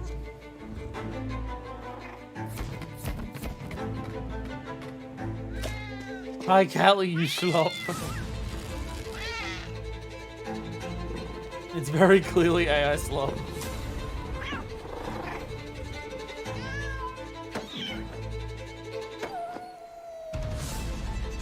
I'll be honest, the way the cat moves down the stairs is one of the biggest giveaways. Look at the way the cat bounces down the stairs here. What the fuck is that animation?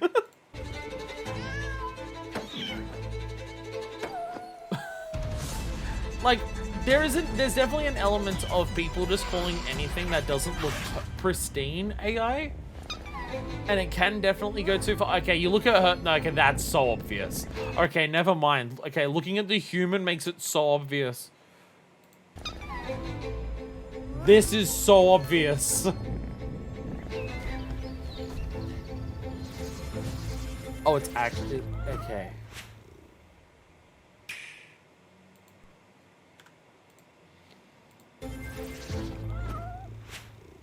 There's no developer down here. They literally are not listing a developer.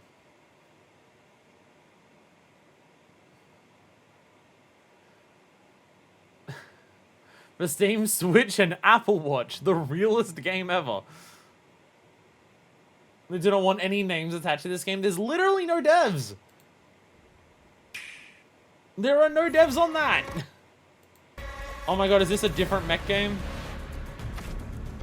No, okay, there was a mech, but there's other things here. 30402, is that a different one to the one you had before? Or is that a, no, it's the same. Okay, 30402. Okay, 30402. We saw this. We saw this already. We saw this already. I should never take over creativity in the stuff adjacent. I want Star Trek type. Type step was wrong. I want Star Trek type deal where the money has no value and purpose and pursue passions grave otherwise and self betterment men. It's the whole thing where it's just like, why are we having AI take over the creative parts of our lives and not the tedious parts of our lives? People found a possible dev and he's like deep into the blockchain stuff. Oh my god. How is it 2024 and you're still like that? How are you still like that in 2024? Like, being an AI grifter in 2024, as stupid as it is, I can understand trying to scam people out of their money for AI in 2024. Because it's still, like, firmly in the, it's a scam and everyone's buying it. And a lot of people are buying it stage. I get that. How are you trying to still pull the blockchain scam on people in 2024? It's dead. It's over. Folding ideas killed you. Folding ideas murdered you and left you dead in the back of an alley. How are you still doing it? This is the Dyscalcular talking. Sorry. All right, here is the world premiere trailer for the game Laura and I worked on separately together. Is this Breaking Bad? Is that Jesse? Does he need to cook? It's another mech. You're dead, I thought. This on the inside. My suit was destroyed. I cannot hear a word for this. I cannot hear a word that this is saying. Oh, Jesus Christ. Why is that so loud and this so quiet? Die. This on the inside. Let me turn on the subtitles so I can hear it. Oh, great. My suit was destroyed. You have a lot left to give. I would like to make you an offer. This is SDN. How can we help you? You want me to sit in an office and dispatch heroes? In exchange, we can make you Mecha Man again. Washed up dad bod superhero with no superpowers. Can't wait. Is this a game or a TV show? We get a call, and guess who answered? Me. Too easy. Oh, you shouldn't have done that. What are you doing, Invisigal? Is that your car? I don't have a car. That's gonna be a weird insurance claim. You're right at home behind that desk because you're no hero. You're a nerd playing a video game in a suit your daddy built.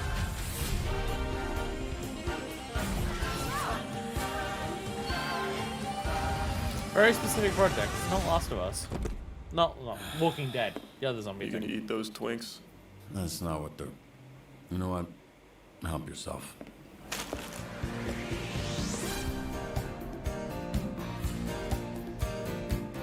What's your name, little guy? My name's Beef and I'm naked. Oh, no, I refuse to believe that's what he sounds like.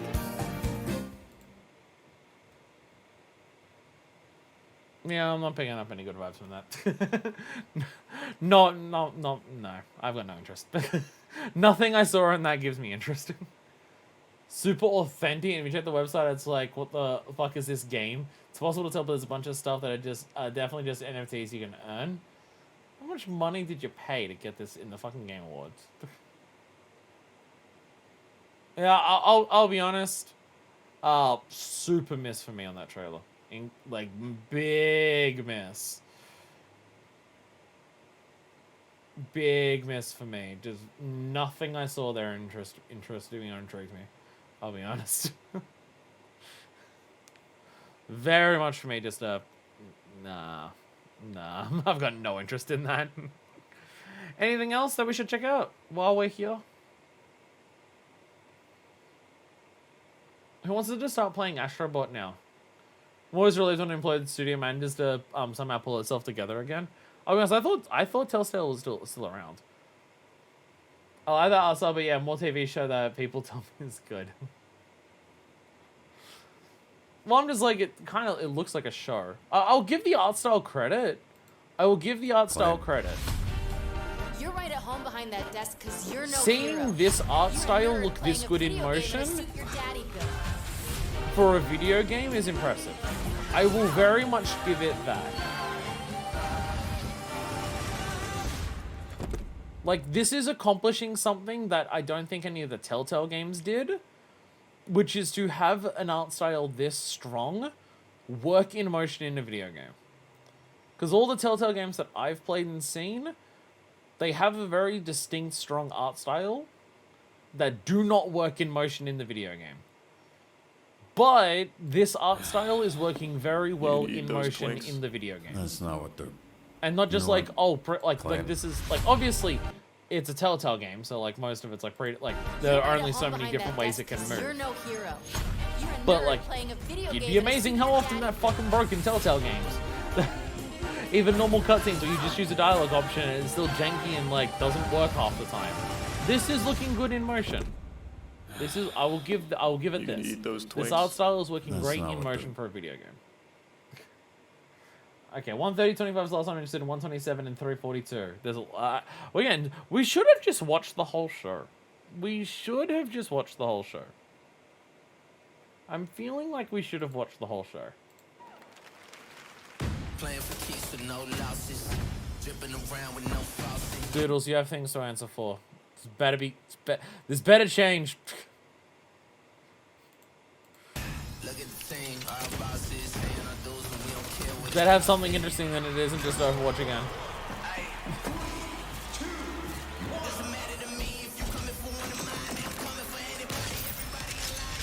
I'm thinking with Portals now. Split Game was a good game, this one has a much stronger art style.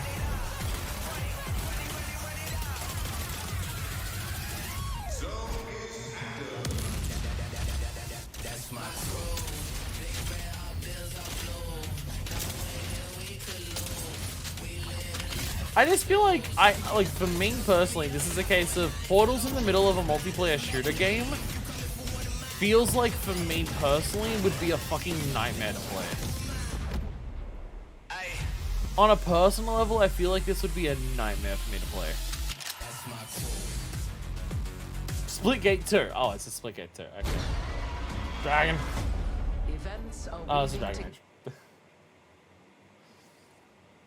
I just try to think of playing a shooter with Portals, and I'm just like, I feel like my brain would explode. I wanted some of Apex Legends nachos movement-wise. Alright, 127.45 for memes.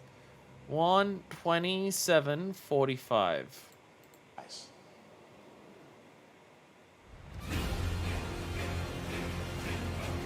This is FF16. Should I watch this?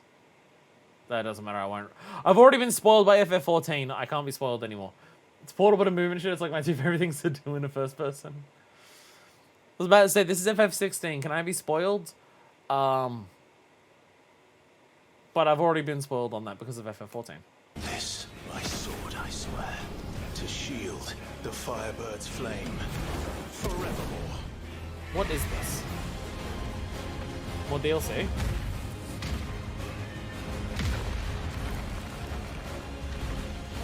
No, never mind, it's fucking Tekken. What? And I. Oh! Oh, okay.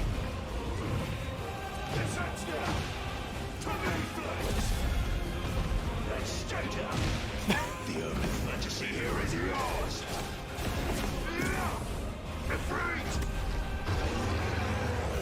Oh my god, Clive's it for it.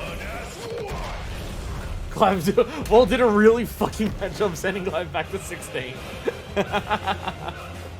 Okay, Clive's in Tekken. Okay, Clive's already... People have already started playing as Clive in Tekken. It has already begun. People have already started doing this. I've not played 16 yet.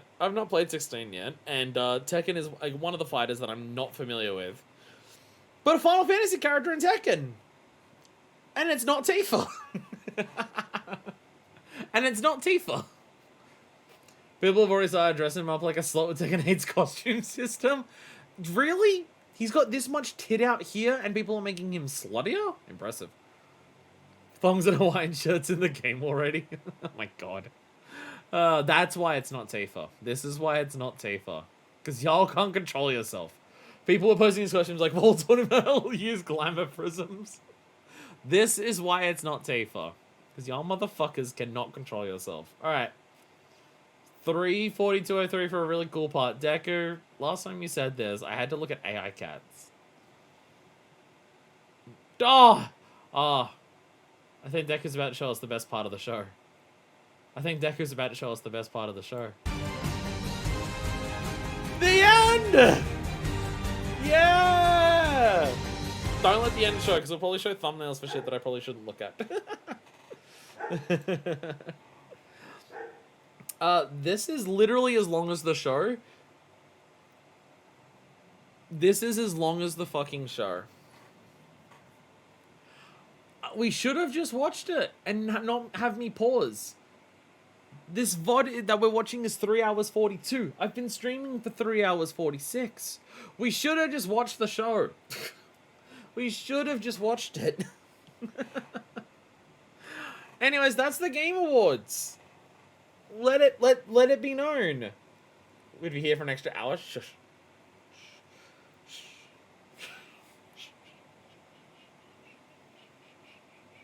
We've had to sit through Fortnite and more Gusher somehow. I'm out of here. I've been needing to pee for like 30 minutes. So I'm going to go and do that. Let the record state that I was guilted into watching this by people telling me that I should. I didn't think this would go for nearly 4 fucking hours. Jesus Christ. That's the Game Awards. I hope you all enjoyed it. I don't know if that was what you expected or me being as hype or anything like that, but yay Astrobot.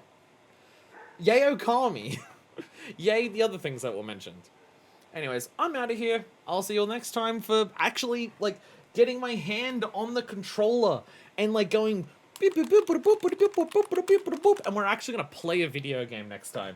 Thank you all so much for watching, and until then, this is Version 2, signing out.